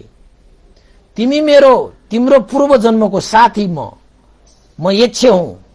तिमी पनि पूर्व जन्ममा तिमी यक्ष नै थियो नि। त्यसबेला हामी दुईजना यति मजाले मिल्ने साथीहरू थियो, तर आज तिम्रो हालत हेर के भइरहेको यस्तो। म तिम्रो साथी यच्छ हुँ, तिमीलाई देख्ने बित्तिकै मैले चिनिसके। किन, कसरी, कुन योनिमा जन्मियो तिमी, कहाँ जन्मियो तिमी, के छ तिम्रो हाल खबर, किन एक्लै तिमी जंगलमा यसै तलवार लिएर हिँडिरहेका छौ भनेर चाहिँ त्यो यक्षले चाहिँ आफ्नो मित्र हैन भेटेपछि खुसी भएर चाहिँ सोध्न थाल्यो। अब त्यो बच्चेकले पनि ओहो मलाई त उसलाई त थाहा थिएन, ओहो यसले त मेरा साथी भनेर भो मलाई व्यवहार गर्न थाल्यो त। अब यक्षहरूले भनेको त मान्छेहरूले त खान्छ, तर यसले त मलाई साथी भनेर चाहिँ ओहो पुरै मित्र भएर व्यवहार गरिरहेको छ, कहाँ भयो के भयो भनेर चाहिँ सोधिरहेको छ। अब भनिहालौँ त त्यसो भए भनेर चाहिँ त्यो भक्षकले चाहिँ आफ्नो यक्ष साथीलाई सबै वृत्तान्त कुराहरू सुनाए। तक्षशिलामा गएर तपाईको चाहिँ शिल्प विद्याहरू सिकेको हैन, उसले चाहिँ मान्छेको मासु खाएको, अनि त्यसपछि चाहिँ कारागार सखाप भएको, मान्छेहरूलाई चाहिँ दोष लगाएर खाएको, आखिरमा चाहिँ त्यो सबै चिज त्यो थाहा पाएर चाहिँ अब सेनापतिले यसरी बाहिर मलाई पठाएको, देश निकाला गरेको, देश निकाला गरेर जंगलमा यस्तोसम्म चाहिँ घटनाहरू घटे, भान्सेलाई पनि मैले खानु पर्यो। र अन्तमा आज चाहिँ अब हैन, आज होइन कि अब केही दिन अगाडि हैन, त्यसरी चाहिँ अब ब्राह्मणलाई मैले यसरी चाहिँ मार्नको निमित्त यस्तो यस्तो घटना भएर चाहिँ घाउ भयो। घाउ भएर म त अब चाहिँ जीवन र मरणको दोसानमा भयो। अब औषधि सौषधि केही पनि थिएन, त्यसैले चाहिँ मैले भाकल गरेको थिएँ, तर चाहिँ 7 दिनमा भाकल गरे जस्तै मलाई त रोग पनि निको भयो। अब मलाई चाहिँ उठ्दाखेरि बस्दाखेरि जहिले पनि त्यो भाकल पूरा गर्नुपर्ने मात्रै मनमा याद आइरहन्छ। मलाई चाहिँ अब मनमा शान्ति छैन त्यो भाकल पूरा नगरेको कारणले गर्दाखेरि। त्यसैले मन शान्तिको निमित्त भए पनि मैले चाहिँ अब त्यो भाकल पूरा गर्नको निमित्त म त क्षेत्रीय राजाहरूलाई म त अब चाहिँ काटेर मारेर उनीहरूको शिर छिनालेर हैन रगत चढाउने बलि चढाउने सोचमा म हिँडेको हो। म अब कसरी सफल हुन्छ म गर्नु पर्ला। ल तिमी मेरो चाहिँ साँच्चैकै साथी हो भने यो कार्यको लागि तिमीले मलाई साथ दियौ नि त, तिमी त यक्ष हो नि, तिमीले साथ दियो भने त मलाई धेरै सहयोग हुन्छ मित्र, तिमी साँच्चै मेरो मित्र भने त्यति मलाई सहयोग गरिदियो भनेर चाहिँ फेरि त्यो पक्षले त्यो यक्षलाई चाहिँ फेरि सहयोग माग्न थालेछ। तर त्यो साथीले चाहिँ के भनेछ त भन्दाखेरि, हे मित्र म यक्ष त हुँ, तर चाहिँ मेरो पनि अब क्षेत्रहरू हुन्छन्, मेरो क्षेत्रभन्दा बाहिर चाहिँ मैले चाहिँ आफ्नो चाहिँ शक्ति प्रदर्शन गर्न सक्दैन। मेरो चाहिँ क्षेत्रमा भएकाहरूलाई चाहिँ मैले आफ्नो शक्ति प्रयोग गरेर मैले चाहिँ आफ्नो बसमा पार्न सक्छु हैन। तर चाहिँ यो कहाँ, यो जम्बूद्वीप भरि मेरो चाहिँ शासन छैन, जम्बूद्वीप भरि मेरो अधिकार पनि छैन, मेरो शक्ति पनि चल्दैन। र मलाई चाहिँ अब त्यसरी यो बलि दिने यो कार्यमा मैले समय पनि दिन सक्दैन। म पनि अलिकति चाहिँ आफ्नै चाहिँ यक्षहरूको कार्यविधिमा चाहिँ अब अलिकति व्यस्त नै भइरहेको समय छ। त्यसैले मैले तिमीलाई चाहिँ तिमीसँगै आएर मैले चाहिँ त्यो सहयोग गर्न त नसकिएला हैन। तर मित्र मैले तिम्रो लागि एउटा चाहिँ मन्त्र चाहिँ प्रदान गरिदिन्छु। त्यो मन्त्र तिमीले चाहिँ पायो भने तिमी चाहिँ यति वेगले तिमी चाहिँ दौड्न सक्छ, यति तिमी चाहिँ बलिया हुन्छन् हैन, यति तिम्रो चाहिँ एउटा के भन्ने अब हावाको वेगमा उडेर हावाको वेगमा गएर तिमीले चाहिँ यो जुन बाटोलाई नै छोटो पारेको जस्तो गरी हैन, ठुल्ठुला लामा लामा बाटाहरू किन नहोस् तर त्यो बाटोलाई त यत्रो बाटो बनाएको जस्तै गरी हैन तिमीले तुरुन्तका तुरुन्तै त्यो जान आउन सक्ने किसिमले चाहिँ मैले तिमीलाई त्यस्तो एउटा मन्त्र प्रदान गरिदिन्छु, जसलाई अर्धवद लक्षण मन्त्र भनेर भनिन्छ रे। के अर्धवद होइन, अर्धपड हैन, बाटोलाई नै तपाईको चाहिँ छोटो पारेर बाटो नै चाँडोभन्दा चाँडो पुग्ने त्यस्तो चाहिँ अर्धपड लक्षण मन्त्र म प्रदान गरिदिन्छु। यो मन्त्रको कारणले तिमीले त्यो जम्बूद्वीपको त्यो क्षेत्रीय राजाहरूलाई त कोही त्यस्तो चाहिँ सुरक्षागारहरू त्यस्तो नभएको अवस्थामा होस् या भएको अवस्थामा होस्, तिमी त त्यो हावाको वेगमा गएर तिनीहरूलाई चाहिँ समाएर बोकेर ल्याउन सकिहाल्छ। त्यस्तो मन्त्र म तिमीलाई चाहिँ दिन सक्छु, यही मेरो तिम्रो लागि सहयोग हुन्छ मित्र भनेर भन्न थालेछ। अनि उसको चाहिँ यक्षे साथीले चाहिँ त्यो नरभक्षकलाई अर्धपद लक्षण मन्त्र दिएर गएछ। त्यो अर्धपद लक्षण मन्त्र उसले प्राप्त गरिसकेपछि त्यो नरभक्षक त झन्झन बलिया भए, वेग पनि उसको यस्तो चाँडो वेग भयो कि हावा गए जस्तो, हावा आए जस्तो आउन सक्ने त्यस्तो वेगको भइसकेको त्यो भक्षक चाहिँ। साँच्चैकै साथीलाई चाहिँ उसले कृतज्ञ ज्ञापन गरिदिए, साथी तिमीले मलाई सहयोग गर्न नसके पनि यक्षहरूको पनि आफ्नो कार्यविधिहरू हुँदो रहेछ, त्यो कार्यमा तिमी चाहिँ अब समय दिनुपर्ने भएकोले मेरो कार्यमा सँगै आउन नसके पनि मलाई जुन यो अर्धपद लक्षण मन्त्र दिएको छ यसको लागि चाहिँ धेरै धेरै नै धन्यवाद हैन, कृतज्ञ जाहेर गर्दै साथीलाई बिदा दिए। त्यो यक्षे उसको चाहिँ पूर्व जन्मको उसको मित्र पनि आफ्नो साथीलाई सहयोग गर्न पाए भनेर चाहिँ यक्षहरूको कार्यविधिको लागि ऊ चाहिँ आफ्नै बाटोमा लागिहाले। यता चाहिँ अब तपाईको त्यो भक्षक जुन छ झन बलिया भए, अब त हावाको वेगमा चाहिँ जान सक्ने भयो, त्यो त हैन, बलिया बलिया पनि भए, बल शक्ति पनि भयो, त्यो पनि त्योसँग त्यो मन्त्रको कारणले त्यो वेग पनि भयो, तेज पनि भयो। अब त उसलाई चाहिँ पहिला भन्दा पनि मनमा चाहिँ ठुलो शक्ति आयो। पहिल्यै मैले त्यस्तो गर्ने आँट गरेको मान्छे अब यस्तो यस्तो चिजहरू पाइसकेपछि त किन नगरौँला ल म भनेर चाहिँ त्यो चाहिँ गएर चाहिँ उसले चाहिँ जम्बूद्वीपको सारा त्यो चाहिँ क्षेत्रीय राजाहरूलाई उद्यानमा, राजाहरूको उद्यान हुन्छ, बगैँचाहरू हुन्छन्, त्यो बगैँचामा घुम्न आउने बेलामा मानौ त्यो हावाको वेगमा गएर त्यो राजाले म नरभक्षक भनेर तरवटक त्यो नाङ्गो तलवार हैन घुमाएर उसलाई चाहिँ त्यो समाएर, जसलाई पनि तपाईको त्यो टाउको तल खुट्टा माथि राखेर समाएर उसले चाहिँ त्यो हावाको वेगमा चाहिँ फेरि त्यो ल्याउने कि। अब नरभक्षकसँग त्यस्तो एउटा शक्ति भएको कारणले गर्दाखेरि उसले चाहिँ 100 जना हैन जम्बूद्वीपको 100 जना क्षेत्रीय राजाहरूलाई मैले चाहिँ बलि चढाउने जुन चाहिँ उसको उद्देश्य थियो त्यो अनुसार चाहिँ उसले सबै राजाहरूलाई चाहिँ हावाको वेगमा गएर सबै राजाहरूलाई किडन्याप हैन, आज भोलिको हिसाबबाट भन्ने हो भने किडन्याप हैन, सबै राजाहरूलाई चाहिँ एक जना गर्दै गर्दै गर्दै आखिरमा उसले कहाँ ल्याए त भन्दाखेरि 100 जना राजाहरूलाई एकै पल्ट चाहिँ हैन त्यहाँ बलि दिने उसको चाहिँ इच्छा हो नि, ल्याएर त्यो निग्रोध चाहिँ त्यो वृक्षमा सबै राजाहरूलाई यो हाटमा चाहिँ पाल पारेर डोरीले बाँडेर हाटमा पाल पारेर त्यो रुखमा झुन्ड्याएर राख्ने के उसले त। कस्तो मात्र क्रूर होला, अब भुइँमा छुवाउँदैन तपाईको, त्यो रुखमा त्यो चाहिँ हामीले चाहिँ तपाईको अब हैन केही चाहिँ कुराहरू चाहिँ अब त्यो धागोमा बाँडेर तपाईको चाहिँ झुन्ड्याइराखेको जस्तो के मान्छे र राजाहरूलाई त डोरीले बाँडेर त्यसमाथि त्यो चाहिँ हातमा यो चाहिँ हैन यहाँ पाल पारेर त्यहाँ चाहिँ डोरीले बाँडेर त्यो सबैलाई एउटा माला उनेको के तपाईको चाहिँ मान्छेको माला बनाएर तपाईको त्यो निग्रोध वृक्षमा चाहिँ सबै राजाहरूलाई झुन्ड्याउन थालेछ। एकजना राजाले उसले छोडेछ। को राजाले छोडेछ त भन्दाखेरि चाहिँ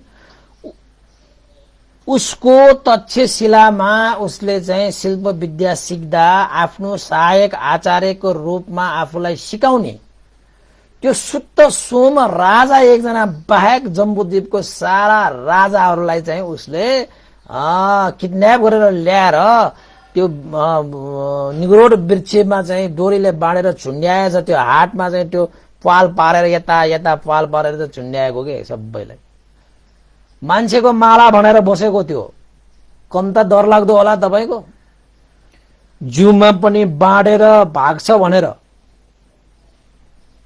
त्यसपछि चाहिँ उसले के सोचेको छ भन्दाखेरि सुत्त सोम मेरो मित्र हो र मेरो सहायक आचार्य पनि हो, त्यसैले जम्बूद्वीपमा सारा राजाहरू पनि किन चाहिँ अब विनाश गर्ने, खाली चाहिँ नपारौं। यो जम्बूद्वीपमा सुत्त सोम एकजना राजा भए पनि होस्, जम्बूद्वीप नै खाली चाहिँ नपारौं। मेरो गुण पनि छ उसको, म माथि गुण पनि छ, साह्रै बुद्धिमान पनि छ त्यो, त्यसैले उसलाई छाड्देऊ, अरू राजाहरू सबै ल्याएर चाहिँ बलिदिनु पर्ला भनेर चाहिँ निगुरोट वृक्षमा चाहिँ मान्छेहरूको माला उनेर राखे त्यो नरभक्षकले। अनि चाहिँ विचार गरे, 100 जना चाहिँ उसले ल्याइसकेपछि अब चाहिँ अब उनीहरू सबैलाई चाहिँ अब बलि दिनको निमित्त चाहिँ तयार भएर चाहिँ उसले चाहिँ तलवार चाहिँ अब चाहिँ धाड लाउन थाल्यो कि ए आरे वृक्ष देवता, मैले चाहिँ जुन मैले भाकल गरेको थिएँ त्यो भाकल आज मैले पूरा गर्न पाउने भयो। आजदेखि मलाई हाई सन्चो हुने भयो, नत्र भने मैले जुन भाकल गरेको थिएँ त्यो अनुसार मैले गर्न नपाउँदाखेरि कहिले पनि मनमा शान्ति भनेको मैले पाइन, तर आज मैले अब शान्ति पाउने भए। किन त भन्दाखेरि जुन मैले भाकल गरेको थिएँ त्यो भाकल अनुसार त आज चाहिँ 100 जना यो क्षेत्रीय राजाहरूलाई त बलि दिनु पाउने भयो नि त मैले भनेर चाहिँ मजाले खुसी हुँदै त्यो त तलवार चाहिँ धाड लाउन थाल्यो कि त्यो नरभक्षकले। यता चाहिँ साँच्चै त्यो वृक्षमा चाहिँ एउटा चाहिँ वृक्ष देवी थियो, त्यहाँ देवता थियो। त्यहाँ वृक्ष देवताले त ओहो यो मान्छे चाहिँ यो नरभक्षकलाई मेरो चाहिँ आडमा बसेको कारणले गर्दाखेरि मैले चाहिँ उसको चाहिँ अब घाउहरू पनि निको पार्न पनि मैले सहयोग चाहिँ गरेँ, तर उसले चाहिँ एउटा चाहिँ अधर्मपूर्वक उसले भाकल गरेको रहेछ। आज हेर उसले चाहिँ जम्बूद्वीपका त्यस्ता क्षेत्रीय राजाहरू सबैलाई किडन्याप गरेर ल्याएर आज बलि दिनको निमित्त तलवारमा ढार लगाउँदैछ बा। यद्यपि वृक्ष देवताहरूलाई भनेको यो मान्छे मार्नु त के सानो भन्दा सानो किराहरूको बलि दिएको पनि रुच्दैन, कसैको चाहिँ रगत पिउने चाहिँ कुनै पनि देवताहरूको चाहिँ इच्छा हुँदैन, चाहना हुँदैन। तर चाहिँ यो मान्छेले मलाई रगत चढाउने, शिर छिनाल्ने कुरा गर्दैछ। वास्तवमा मलाई भने यो चाहिँ मिठो लाग्ने कुरा चाहिँ होइन। यो कुनै पनि देवताहरूलाई चाहिँ त्यसले बलि दिएको चाहिँ कसैलाई मन पर्दैन। त्यो देवता, त्यो वृक्ष देवताले भनेको है, त्यो वृक्ष निगुरोट वृक्ष देवता, निगुरोट त्यो वृक्षमा चाहिँ देवता पनि एकजना रहेछ। त्यो देवताले सोच्यो लौन नि यो मान्छेले त अनर्थ काम पो गरेछ, आफ्नो भाकल भन्दै देवताहरूलाई चाहना नै नभएको चिज चाहिँ उसले गरिरहेको छ। यसले चाहिँ अनर्थ गर्ने भयो, सारा राजाहरूलाई यसले शिर छिनाल्ने भयो र मलाई घृणित भएको त्यो रगतले मलाई चाहिँ छ्याप्ने भयो। यसले कस्तो अनर्थ कार्य गर्न थालेछ भनेर त्यो वृक्ष देवताले चाहिँ अब सोचेपछि, अब तपाईहरुले पनि सुन्नुहोस्, कुनै पनि देवताले चाहिँ बलि माग्दैन, बलि माग्ने देवता पनि हुँदैन। त्यो त भक्षक हुन्छ कि भक्षक हुन्छ कि रेक्ष हुन्छ त्यस्ताहरू बलि माग्नेहरू त। हेर्नुहोस् त्यो त्यहाँ वृक्षमा भएको त्यो देवताले भनेको, कुनै पनि देवताले यसरी चाहिँ बलि त माग्दैन, कसैको शिर छिनाला भन्दैन, रगत पिउने भन्दैन। तर यो मान्छेले चाहिँ अब देवतालाई पूजा गर्ने भनेर मलाई आर्य देवता भनेर उसले त मलाई बलि दिन पो लागिरहेको रहेछ। ल हेर त नाङ्गो तलवारमा ताल लाउँदै गरेको, बाबा बाबा यो अनर्थ काम गर्न लागेछ यसले भनेर त्यो वृक्ष देवताले चतुर महाराजीका देवताहरूलाई भने।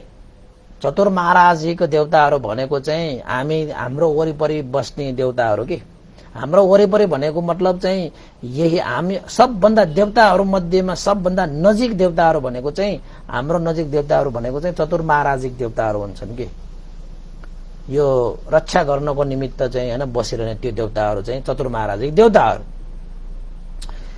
त्यो वृक्ष देवताले चाहिँ चतुर्माराजीका देवताहरू कहाँ गएर याचना गर्न थाले। हे चतुर्माराजिक देवताहरू, एकजना चाहिँ जंगलमा बस्ने, मेरो चाहिँ आड लिएर बस्ने, मेरै चाहिँ हैन एउटा चाहिँ आश्रयमा बस्ने एउटा नरभक्षकले सारा जम्बुद्वीपको राजाहरूलाई किडन्याप गरेर ल्याएर उनीहरू सबैलाई पक्रेछ, नियन्त्रणमा राखेछ, सबैलाई रुखमा बाँडेर मान्छेको माला बनाएर राखेको छ, डोरीले बाँडेर। आज उसले चाहिँ सबैलाई बलि दिएर चाहिँ रगत पूजा गर्ने, शिर पूजा गर्ने, आन्द्रा सबै बेरिएर पूजा गर्ने भनेर चाहिँ उसले चाहिँ भाकल गरिरहेको अनुसार चाहिँ अहिले चाहिँ त्यो राजाहरूलाई बलि दिन तयार भइरहेको छ। हे चतुर्माराजिक देवताहरू, यो अनर्थ कामबाट त्यो नरभक्षकलाई तपाईहरूले चाहिँ के गर्नु पर्यो, छुटकारा दिलाइदिनु पर्यो। त्यो चाहिँ अनर्थ कामबाट उसलाई रोकिदिनु पर्यो भनेर चाहिँ वृक्ष देवताले चतुर्माराजिक देवताहरू कहाँ गएर चाहिँ याचना गर्न थाले।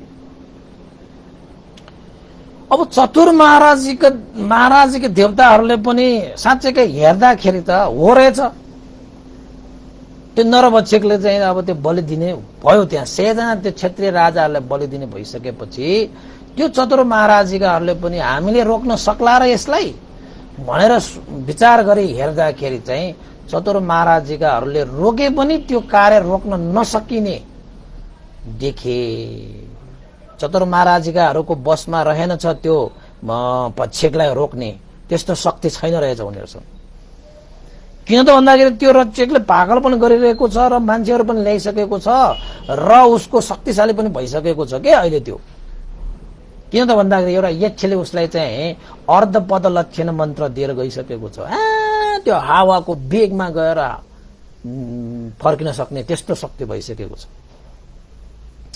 चतुर्माराजिका देवताहरूले पनि आफूहरूले रोक्न सक्ने क्षमता नभइसकेपछि, रोक्न नसक्ने देखेपछि उनीहरूले यो मान्छेले चाहिँ साँच्चै अनर्थ कामै गर्न लागेको रहेछ, कुन चाहिँ देवताले बलि माग्छ हो, फेरि यसले त सारा जम्बुद्वीपको क्षेत्रीय राजाहरूलाई बलि दिनको लागि पो आएको रहेछ। यो भक्षकले चाहिँ साह्रै अनर्थ कार्य गर्न थालेछ। यस्तो पनि हुन्छ कहीँ चाहिँ अब चाहिँ वृक्ष देवताहरूलाई चाहिँ बलि दिएर यसरी चाहिँ देवता खुसी पार्ने, यसरी पागल गर्न मिल्छ?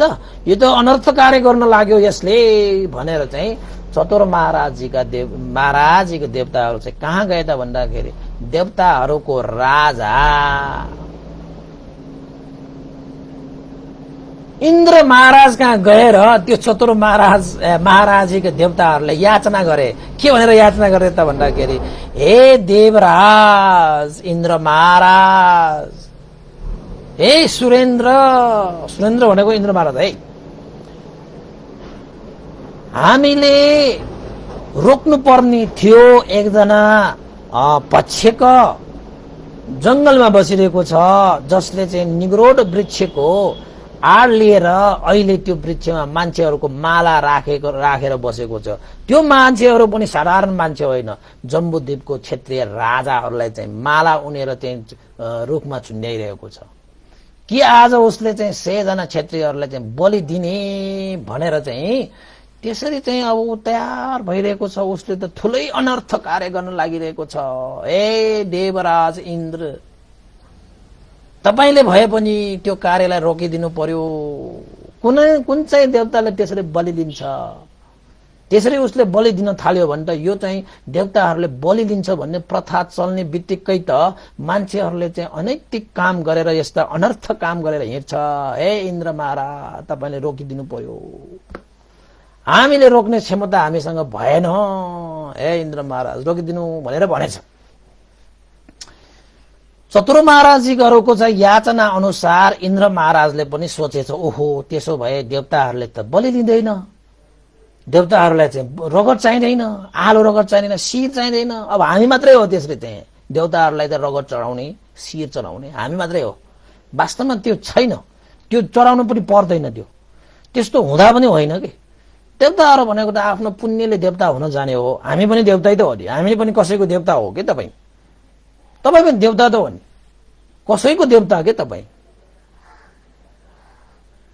होइन? अब त्यो पनि देवता।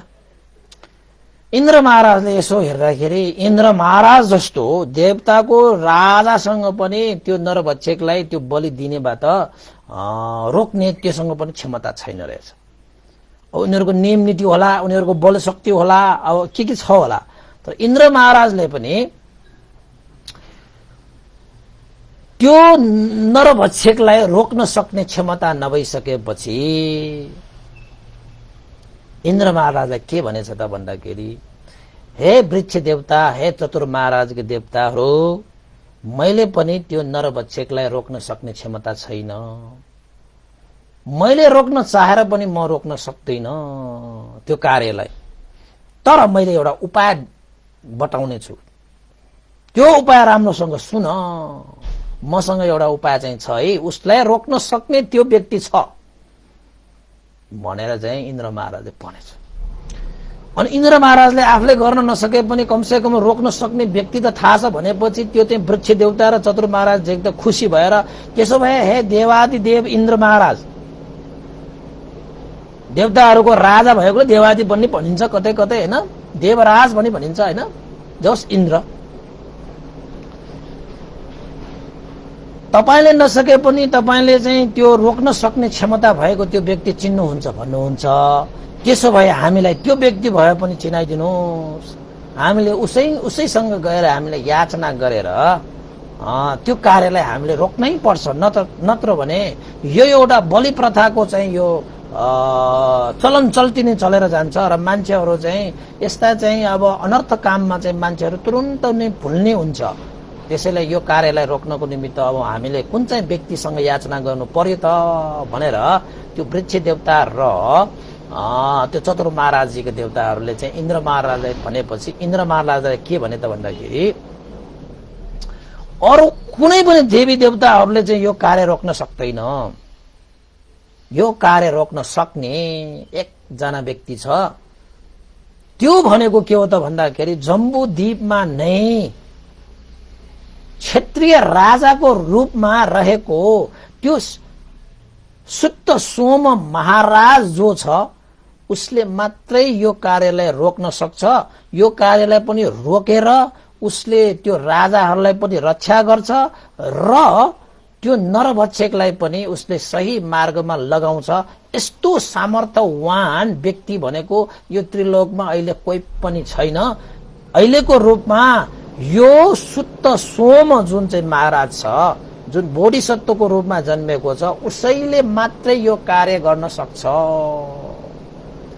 त्यसैले हे वृक्ष देवता, तिमीलाई चाहिँ अब रगतले नुहाउँदैछ, तिमीलाई शिरले पूजा गर्दैछ। यदि तिमीलाई त्यो कार्य चाहिँ तिमीलाई उपयुक्त छैन भने चाँडो भन्दा चाँडो गएर तिमीले सुत्त सोम महाराज लाई त्यो नरभक्षकसँग जोड्ने किसिमले चाहिँ एउटा कार्य चाहिँ तिमीले गर्नुपर्छ। अनि मात्रै उसले चाहिँ सुत्त सोमलाई भेट्न जान्छ र सुत्त सोमसँग उसको भेट भयो भने मात्रै उसको उपकार हुन्छ भनेर भन्न थालेछ। त्यो वृक्ष देवताले अब हामीले के गर्नु पर्यो त भनेर भन्दाखेरि इन्द्र महाराजले एउटा उपाय दिएछ। कस्तो उपाय दिएछ त भन्दाखेरि, तिमी गएर त्यो नरभक्षकको सामुन्ने गएर त्यो नरभक्षकलाई मलाई सुत्त सोम राजाको नै बलि चाहिन्छ भनेर भन,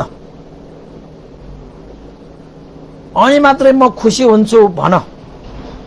त्यसपछि तिमी खुसी हुनुको लागि नै त्यसले ऊ कार्य गरिरहेको हो भने पक्कै पनि उसले सुत्त सोम राजालाई पनि अब समाएर त्यहाँ चाहिँ बलि दिनको लागि ल्याउँछ। र त्यो ल्याउँदाखेरि सुत्त सोम भनेको यति पण्डित छ, त्यो यति बुद्धि छ, उसँग यति विवेक छ, उसको बोली वचन यस्तो चाहिँ राम्रो छ, कि जस्तो सुकै व्यक्तिलाई पनि उसले आफ्नो बसमा पार्न सक्छ, त्यस्तो क्षमतावान पण्डित छ त्यो सुप्त सोम। त्यसैले त्यो सुप्त सोम भनेको त उसको मित्र पनि हो। त्यसैले तिमीले चाहिँ सुप्त सोमको बलि चाहियो भनेर चाहिँ भन। उसले सुप्त सोमलाई जसरी पनि ल्याउँछ र सुप्त सोमले यस्तो अनर्थको कार्य गर्नै दिँदैन त्यो पक्षकलाई, हैन। त्यसैले गएर तुरुन्तै उसलाई जसरी भए पनि शुद्ध सोम ल्याउने वातावरण तिमीले मिलाइदिनु पर्यो भनेर इन्द्र महाराजले वृक्ष देवतालाई भने। वृक्ष देवताले पनि अब इन्द्र महाराजको कुरालाई सुनेर ठिकै छ म यही कार्य गर्छु भनेर उनीहरू चाहिँ फर्के। फर्केपछि उता चाहिँ यो चाहिँ के भन्छ नरभक्षक छ नि, तलवारमा ढाड लगाउँदै गरिरहेको। यता चाहिँ अब राजाहरू त तपाईको चाहिँ मान्छेको माला उनेर रोकमा झुन्ड्याइरहेको हो। त्यो राजाहरू त भयभीत, अब कुन बेला हाम्रो ज्यान लिन्छ यसले। कति खतरनाक रहेछ यो बाबा। कस्ता कस्ता युद्धहरू देखे, यस्तो खतरनाक देखेन। तर यो नरभक्षक यस्तो खतरनाक रहेछ। उनीहरू त कहिले हाम्रो प्राण जाला भनेर चाहिँ मनमा डर त्रास लिएर चाहिँ अब बाँचिरहेको भयो नि त। अब अनि यता चाहिँ अब त्यो वृक्ष देवता चाहिँ प्रवजित छ नि, जस्तै अहिलेको हिसाबबाट भनौँ न, होइन, भिक्षुको भावमा त्यहाँ प्रकट भयो कि।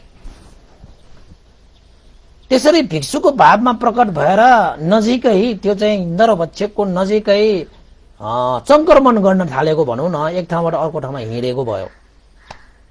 हिँड्दाखेरि अलिकति आवाज पनि निकालेछ कि त्यसले। अब सबै त उसले चाहिँ आफ्नो योजना अनुसार गरेको भयो नि त। त्यसरी आवाज आउँदाखेरि त्यो नरभक्षकले चाहिँ के सोचे त भन्दाखेरि कहीँ यो राजाहरू त भागेको छैन भनेर आफूले चाहिँ होइन उनेर राखेको, त्यो रुखमा उनेर राखेको त्यो राजाहरूलाई यसो हेर्दाखेरि यहाँ त साउन्ड पो आएको छ त, कोही मान्छे त्यहाँ हिँडेको जस्तो देखियो त, साउन्ड शब्द त स्वर त त्यस्तो सुनियो। कहीँ यो राजाहरू त भागेको छैन भनेर सबै यो गनेर हेर्दाखेरि कोही पनि भागेको छैन।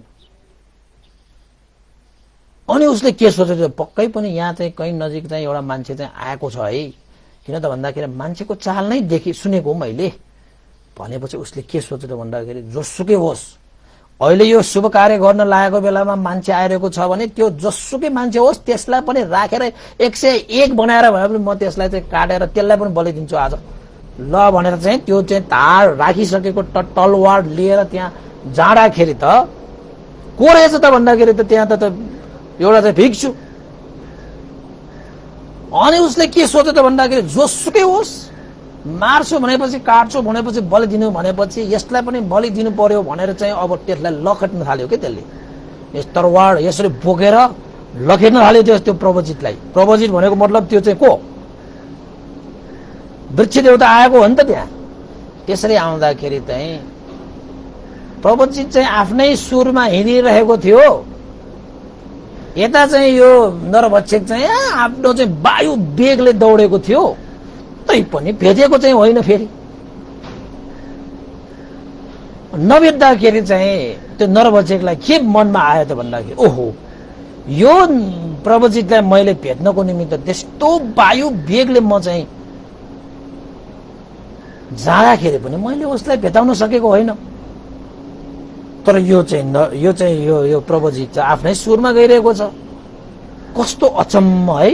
पहिला पहिला मैले चाहिँ हात्ती घोडा होइन जति पनि त्यस्ता चाहिँ वायु वेगले चाहिँ दौड्न सक्ने त्यस्तालाई पनि उछिनेर म चाहिँ जान सक्ने क्षमता भएको मान्छे आज एउटा चाहिँ शान्त रूपमा चाहिँ हिँडिरहेको त्यो प्रवजितलाई पनि मैले भेट्टाउन सकिनँ बा,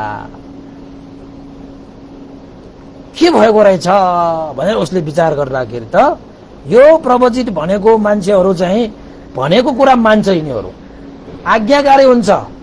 त्यसैले मैले यसलाई भनेर हेरौँ भनेर चाहिँ सोध्यो, हे श्रमण, हे प्रवजित, रोक रोक भनेर भन्न थालेछ। प्रवजितहरूले त मान्छ, तपाईँको रोक्नुहोस् भन्यो भने रोक्छ, जानुहोस् भनेर जान्छ कि आज्ञाकारी हुन्छ के। अनि त्यो नरभक्षकले त्यसरी रोक भनेर भनेपछि त्यो प्रवजित त्यो भिक्षुले के भनेछ त भन्दाखेरि म किन रोक्नु पर्यो र तिमी पो रोक्नु पर्यो त, मैले किन रोक्ने, म त कहिले कहिले हो रोकिसकेको, अहिले मेरो जीवन त रोकिरहेको छ, तिमी पो दौडिरहेको छ, हेर आफैलाई, तिमीले पो रोक्नु पर्छ त भनेर भन्न थालेछ। अनि चाहिँ यो त्यो नरभक्षकले के सोचे त भन्दाखेरि प्रवजितहरू भनेका भिक्षुहरू भनेका त ज्यानै गए पनि चाहिँ झुटो कुरा नबोल्ने, तर आज यो प्रवजितले चाहिँ के भनिरहेको छ, म त रोकिरहेको छु, तिमी पो रोक्नु पर्यो भनिरहेको छ, झुटो कुरा त यिनीहरू बोल्दै बोल्दैन भनेपछि यसको पछाडि के कुरा छ भनेर चाहिँ नरभक्षकले सोधेछ। त्यो भिक्षु प्रवजितले के भन्न थालेछ त भन्दाखेरि जो मान्छेले चाहिँ अनर्थको कार्य गरेर हिँड्छ जीवन हुँदाखेरि र त्यो मान्छेहरू मरणपछि नर्कमा जान्छ भने तिनीहरूलाई चाहिँ हिँडिरहेको, दौडिरहेको, चलिरहेको भनेर भनिन्छ। हामी भनेको चाहिँ अनर्थ काम पनि नगर्ने, बाँचिरहँदाखेरि पनि हामीले अनर्थ काम गर्दैन र मरेपछि पनि हामी नर्कमा कहिले पनि नजाने, निर्वाणसम्म पुग्ने क्षमता भएको हुन्छन् प्रवजितहरू भनेका, त्यसैले हामी त रोकिसकेका हुन्छौँ। जो मान्छेले चाहिँ जिउँदो हुँदाखेरि अनर्थ काम गर्छ शरीर वचन मनबाट, तिनीहरू चाहिँ मरेपछि नर्कगामी हुन्छ भने तिनीहरू चलिरहेको हुन्छ कि दौडिरहेको हुन्छ, उनीहरूको कहिले पनि अन्त हुँदैन। त्यसैले तिमीले रोक्नु पर्यो, मैले किन रोक्ने, म त यही छु, तिमी पो दौडिरहेको छ त भनेर चाहिँ त्यो भिक्षु प्रवजितले चाहिँ त्यसरी भन्न थालेछ। अनि चाहिँ त्यो नरभक्षले चाहिँ के विचार गरे त भन्दाखेरि यो प्रवजितले के भन्छ बा, नाना थरीका कुरा गर्छ, यस्तो जंगलमा यो प्रवजित त हुनै सक्दैन, कहिले मैले देखिरहेको छैन, यस्तो जंगलमा मैले यत्रो बास बसिसके कहिले देखिन, यो पक्कै पनि केही हुनुपर्छ, यो प्रवजित हुनै सक्दैन, यस्ता यस्ता कुरा त गर्दै गर्दैन भनेर चाहिँ नरभक्षकले के सोचेछ त भन्दाखेरि मैले हेर्दाखेरि तिमी चाहिँ प्रवजित जस्तो छैन, कोही तिमी पक्कै पनि देवताहरू हुनुपर्छ होला, देवताहरू होइन, यो होइन भने त एउटा प्रवजित हो भने त मैले चाहिँ यसरी लखेट्दाखेरि पनि तिमी त त्यहीँको त्यही छ त, मैले वायु वेगमा गएर तिमीलाई मार्न सक्ने थियो नि त, खोइ त मार्न सकेको भनेर फेरि वायु वेगले गरेर चाहिँ मार्न खोजेको थियो। यदि तिमी चाहिँ साँच्चैकै मनुष्य मात्रै हो भने मैले चाहिँ वायु वेगले हमला गर्यो भने तिमीले रोक्न सक्दैन भनेर वायु वेगले हमला गर्दाखेरि चाहिँ अब चाहिँ त्यो प्रवजित चाहिँ पुराका पुरा चाहिँ आफ्नो चाहिँ सुरक्षा गर्नको निमित्त म को हो भन्ने ल हेर भनेर चाहिँ त्यो प्रवजितबाट रूपबाट चेन्ज गरेर परिवर्तन भएर आखिरमा आफ्नो जुन रूप छ एउटा आकाशमा उडेर चाहिँ एउटा हैन देवीको रूपमा पो निस्क्यो त, त्यो उसले हमला गर्न थालेको त्यो त आकाशमा उडेर चाहिँ आफ्नो रूप पो देखायो त, देखाएपछि चाहिँ अब त्यो नरभक्षकलाई पुरा यकिन भयो यो मान्छे पक्कै होइन। त्यही भएर मैले भनेको मान्छेहरू भए त मेरो यस्तो वेगमा त कोही पनि बच्न सक्दैन, मैले भनिहालेछु तिमी मान्छे होइन भनेर, ल भन तिमी को हो भनेर चाहिँ आकाशमा हेरेर भन्दाखेरि चाहिँ त्यो देवताले के भने त भन्दाखेरि चाहिँ म तिमीले जसलाई चाहिँ पूजा गर्न लागिरहेका छौ, जसलाई तिमीले बलि दिन लागिरहेका छौ, जसलाई तिमीले भाकल गरेका थियौ, त्यो देवता मै हुँ, म वृक्ष देवता हुँ, म आर्य वृक्ष देवता हुँ भनेर भनेपछि त त्यो नरभक्षले चाहिँ ओहो साँच्चै तपाईँ वृक्ष देवता हो भनेर भनेपछि वृक्ष देवताले पनि आफ्नो सबै परिचय दिए, तिमीले यस्तो भएको उस्तो भएको, तिमीले यसरी भाकल गरेको, यसरी राजाहरू ल्याएर चाहिँ झुन्ड्याएको, आज 100 जना पुर्याएर यस्तो सबै कुराहरू चाहिँ त्यो वृक्ष देवता मात्रै साक्षी थियो। सबै कुरा उसले त्यो देवताले भनेपछि नरभक्षीलाई पनि यो साँच्चैकै वृक्ष देवता नै रहेछ।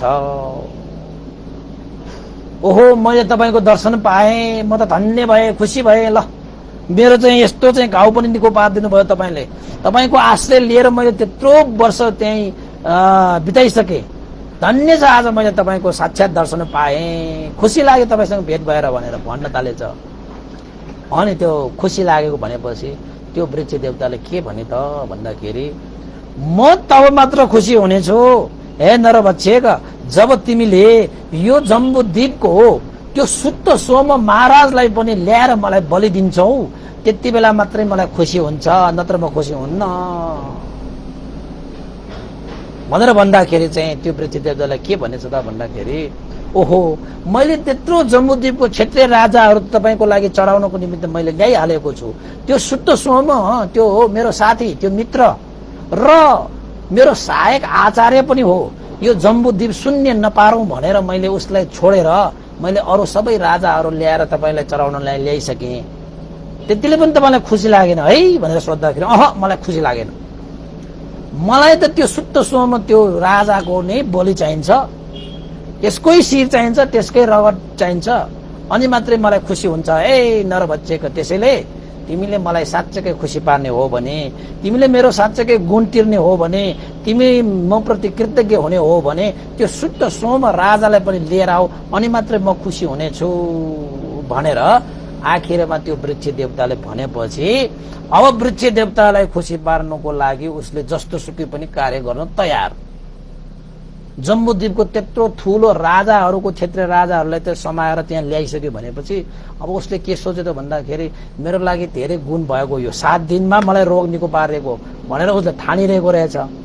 अनि उसले के भने त भन्दाखेरि, तपाईँको खुसीको लागि मैले शुद्ध सोम राजालाई पनि होइन, उसलाई पनि मैले बलि दिनको लागि म तयार भइहाल्छु।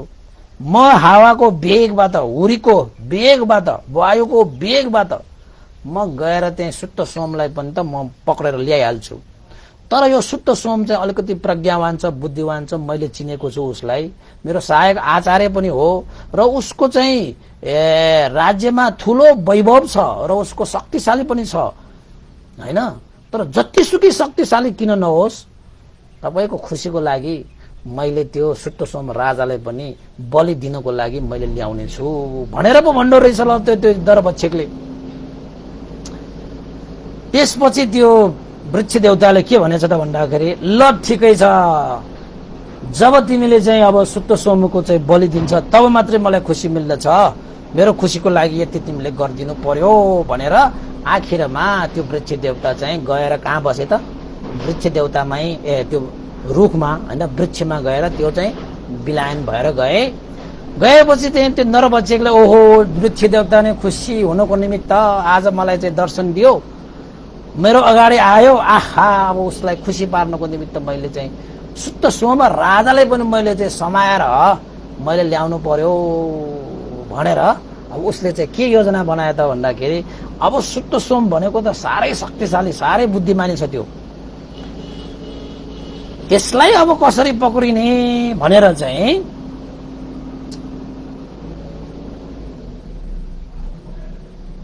विचार गर्यो। उसले चाहिँ के विचार गर्यो, अब यो शुद्ध सोम भनेको त कुरु राष्ट्रको इन्द्रप्रस्थ नगर कौरव्य राजपुत्र हो नि त त्यो। अब इन्द्र महाराजले वृक्ष देवतालाई भने, वृक्ष देवताले चाहिँ अब एउटा चाहिँ हैन शुद्ध सोमसँग भेटाइदियो भने, शुद्ध सोम चाहिँ उसको कार्यमा संलग्न भयो भने चाहिँ अब यतापट्टि 100 जना चाहिँ त्यो क्षेत्रीय राजाहरूलाई पनि बचाउने, उसलाई पनि अब सही मार्गमा लगाउने हैन, ज्ञान गुणको कुरा पनि सिकाउने, त्यस्तो भएको कारणले इन्द्र महाराजले अब यो निर्देशन गरेको भयो। त्यही अनुसार उनीहरूको कार्य चाहिँ अब सफल भइरहेको रहेछ। आखिरमा त्यो नरभक्षकले शुद्ध सोमलाई पनि तपाईको पक्रेर उसलाई पनि बलि दिने कार्य गर्न अब उसले चाहिँ अगाडि आफ्नो कार्य चाहिँ अगाडि बढाउने अब मनसाय पनि राखे। अब वृक्ष देवतालाई पनि उसले चाहिँ वचन पनि दिइसक्यो, तपाईको खुसीको लागि मैले शुद्ध सोमलाई पनि बलि दिन तयार भनेर भनिसकेपछि त्यो चाहिँ जुन चाहिँ यो नरभक्षक छ, त्यो नरभक्षकले यसो हेर्दाखेरि कहिलेतिर चाहिँ अब सुत्तो सोमलाई मैले पक्रिन सक्छ। अब यो त शक्तिशाली राजा हो। यसो हेर्दाखेरि उसलाई यो नक्षत्रको पनि ज्ञान छ अलिकति, हैन? नक्षत्रको पनि ज्ञान भएको कारणले उसले यसो हेर्दाखेरि पुष्य नक्षत्र भनेर चाहिँ भोलिको दिन चाहिँ नक्षत्रको हिसाबबाट चाहिँ पुष्य नक्षत्रको दिन थियो। त्यो नक्षत्रमा चाहिँ के गर्थ्यो त भन्दाखेरि त्यो शुद्ध सोम राजा चाहिँ मंगल पुष्करिणी पोखरीमा आएर स्नान गर्ने परम्परा रहेछ त्यो देशमा। त्यसरी राजा नै मंगल पुष्करणीमा आएर स्नान गर्दाखेरि चारैतिर हैन योजन टाढासम्म चाहिँ अब सुरक्षाहरू प्रदान गर्थ्यो। त्यसरी सुरक्षा प्रदान गर्दाखेरि चाहिँ कुनै पनि व्यक्तिले त्यो राजालाई पक्रिने कुरा के हो देख्न पनि सक्दैन थियो कि। त्यस्तो एउटा सुरक्षा राखेर मंगल पुष्करणीमा स्नान गर्थ्यो, हैन? अनि त्यो शुद्ध सोम त्यो नरभक्षकले थाहा पाएछ, भोलिको नक्षत्रमा यो पुष्य नक्षत्र भनिन्छ, भोलिको नक्षत्रमा शुद्ध सोमले त्यसरी चाहिँ मंगल पुष्करिणीमा तपाईको चाहिँ स्नान गर्न आउँदाखेरि त्यही समयमा मात्रै मैले पक्रिन सकिन्छ, नत्र भने त उसलाई पक्रिन धेरै गाह्रो हुन्छ। त्यसैले भोलिको नक्षत्र अनुसार मंगल पुष्करिणीमा पोखरीमा स्नान गर्न आउनु भन्दा अगाडि नै अब भोलि नै सिधै त्यसलाई पक्रिन नसकिने भएकोले आज नै म गएर त्यो पोखरीमा लुकेर बस्नु पर्यो। त्यसरी लुकेर बस्यो भने चाहिँ अब कसैले देख्दैन। अनि भोलि चाहिँ स्नान गरिसकेपछि त्यसलाई चाहिँ पक्रेर म ल्याइहाल्छु, वायु वेगमा त्यसलाई बोकेर म ल्याइहाल्छु, त्यसमा कुनै अब चिन्तै भएन भनेर चाहिँ आखिरमा त्यो चाहिँ के भन्छ नरभक्षक त्यसले चाहिँ शुद्ध सोम महाराजलाई पनि बलि दिनको लागि उसलाई पनि किडन्याप गर्नको लागि भन्नु पर्यो। आखिरमा भोलिको दिनको लागि योजना अनुसार अब त्यो नरभक्षकले पनि आजकै दिन त्यो राज्यमा गएर त्यो पोखरीमा लुकेर ढुकेर बस्ने योजना बनाएर गए। अब त्यो शुद्ध सोमलाई भेट्छ। अब उसले शुद्ध सोमलाई पनि अब उसले चाहिँ अब पक्रेर ल्याउँछ अब, हैन? त्यसलाई पनि अब बलि दिनुको लागि ल्याउँदाखेरि अब अरू घटनाहरू चाहिँ अब कस्तो कस्तो भयो के भयो भोलि नै भन्नु पर्ला है। किन त भन्दाखेरि उपासक उपासिकाहरू आज चाहिँ यो हाम्रो बिहार अगाडि चाहिँ यो बाटोहरू बनाइरहेको छ। अहिले तपाईले साउन्ड सुनिरहनु भएको होला। अहिले चाहिँ यहाँ त्यो हाम्रो चाहिँ पहिला बनाउनेहरूले चाहिँ अलिकति यो के भन्ने एउटा चाहिँ केही चिज अलिकति अगाडि ठाउँहरू बनाएको रहेछ। आज चाहिँ डोजरहरू पनि लगाइरहेको छ है। यहाँ पनि अहिलेसम्म पनि यहाँ चाहिँ यो बिहारै हल्लिरहेको छ आइरहेको छ। मैले पनि के भन्नुपर्ने हुन्छ त्यहाँ, हैन? यसो हेर्दाखेरि राम्रै हुन्छ। 1.5 घण्टा त भइसकेको छ। त्यसैले गर्दाखेरि आजलाई चाहिँ यो नरभक्षकले शुद्ध सोमलाई पक्रिनको निमित्त बलिको निमित्त लिन गएको सम्मको यो कथा आज मैले अलिकति लामो भन्ने सोच त गरेको थिएँ, तर चाहिँ अलिकति समय मिलेन। अहिले तल पनि अब मान्छेहरू थुप्रो आइरहेको छ र बाटोमा चाहिँ अलिकति त्यो डोजर ल्याएर खनिरहेको छ। हाम्रो गेट चाहिँ यो पर्खाल पनि अब अलिकति बाटो बढाउने क्रममा पर्खाल नभट्काउने भनेर चाहिँ भन्न त भनेको छु मैले। यहाँ गेट चाहिँ अब आइसकेको छ। यहाँको वडाहरू का मान्छेहरूदेखि लिएर अब विभिन्न यहाँ चाहिँ बिहारको यहाँ चाहिँ टोलवासीहरू पनि आइरहेको छ। मैले पनि अब त्यहाँ यसो हेर्दाखेरि उनीहरूलाई राम्रै हुन्छ होला। त्यसैले चाहिँ आजको यो जुन कथा छ यो कथालाई चाहिँ यही चाहिँ आज क्रमशः गरौँ र भोलिबाट फेरि चाहिँ यो नरभक्षकले शुद्ध सोमलाई लिन जाँदाखेरि कस्तो कस्तो घटनाहरू भयो र नरभक्षकले शुद्ध सोमलाई लिन सक्यो कि सकेन, उसले ल्याउन सक्यो कि सकेन आदि इत्यादि कुराहरू चाहिँ अब भोलि नै भनौँला। आजलाई चाहिँ क्रमशः गरौँ है। बिहारमा विशेष कारण परेको हुनाले अहिले अलिकति साउन्ड पनि आइरहेको छ। तपाईहरुले सुन्नु भएकोले डिस्टर्ब पनि अलिकति भइरहेको छ है। त्यो डोजरको साउन्डले गर्दाखेरि नजिकै मेरो चाहिँ यो रुमको तलै छ। फेरि बाटो। त्यही भएको कारणले गर्दाखेरि आजको यो कथालाई यहीँ क्रमशः गर्दै भोलि अवश्य पनि 9 बजे फेरि उपस्थित हुने बाचाका साथै आज बिदा हुन चाहन्छु। तपाईहरू सबैको दिन मङ्गल होस्, कल्याण होस्, जे होस्। भोलि तपाईहरू सबै यसै गरी चाहिँ हौसलापूर्ण रूपमा सहभागिता भएर यो शुद्ध सोम जातकको थप भागहरू पनि अवश्य सुनिदिनु होला, हेरिदिनु होला, सेयर गरिदिनु होला, सबैलाई सुनाइदिनु होला, धर्म गर्नु होला, धर्म चाहिँ प्रचार गरिदिनु हुनुको निमित्त पनि केही हदसम्म भए पनि तपाईहरूले चाहिँ सहयोग गरिदिनु हुनुको निमित्त अनुरोध गर्दै बिदा हुन चाहन्छु। भवतु सर्वमङ्गलम्।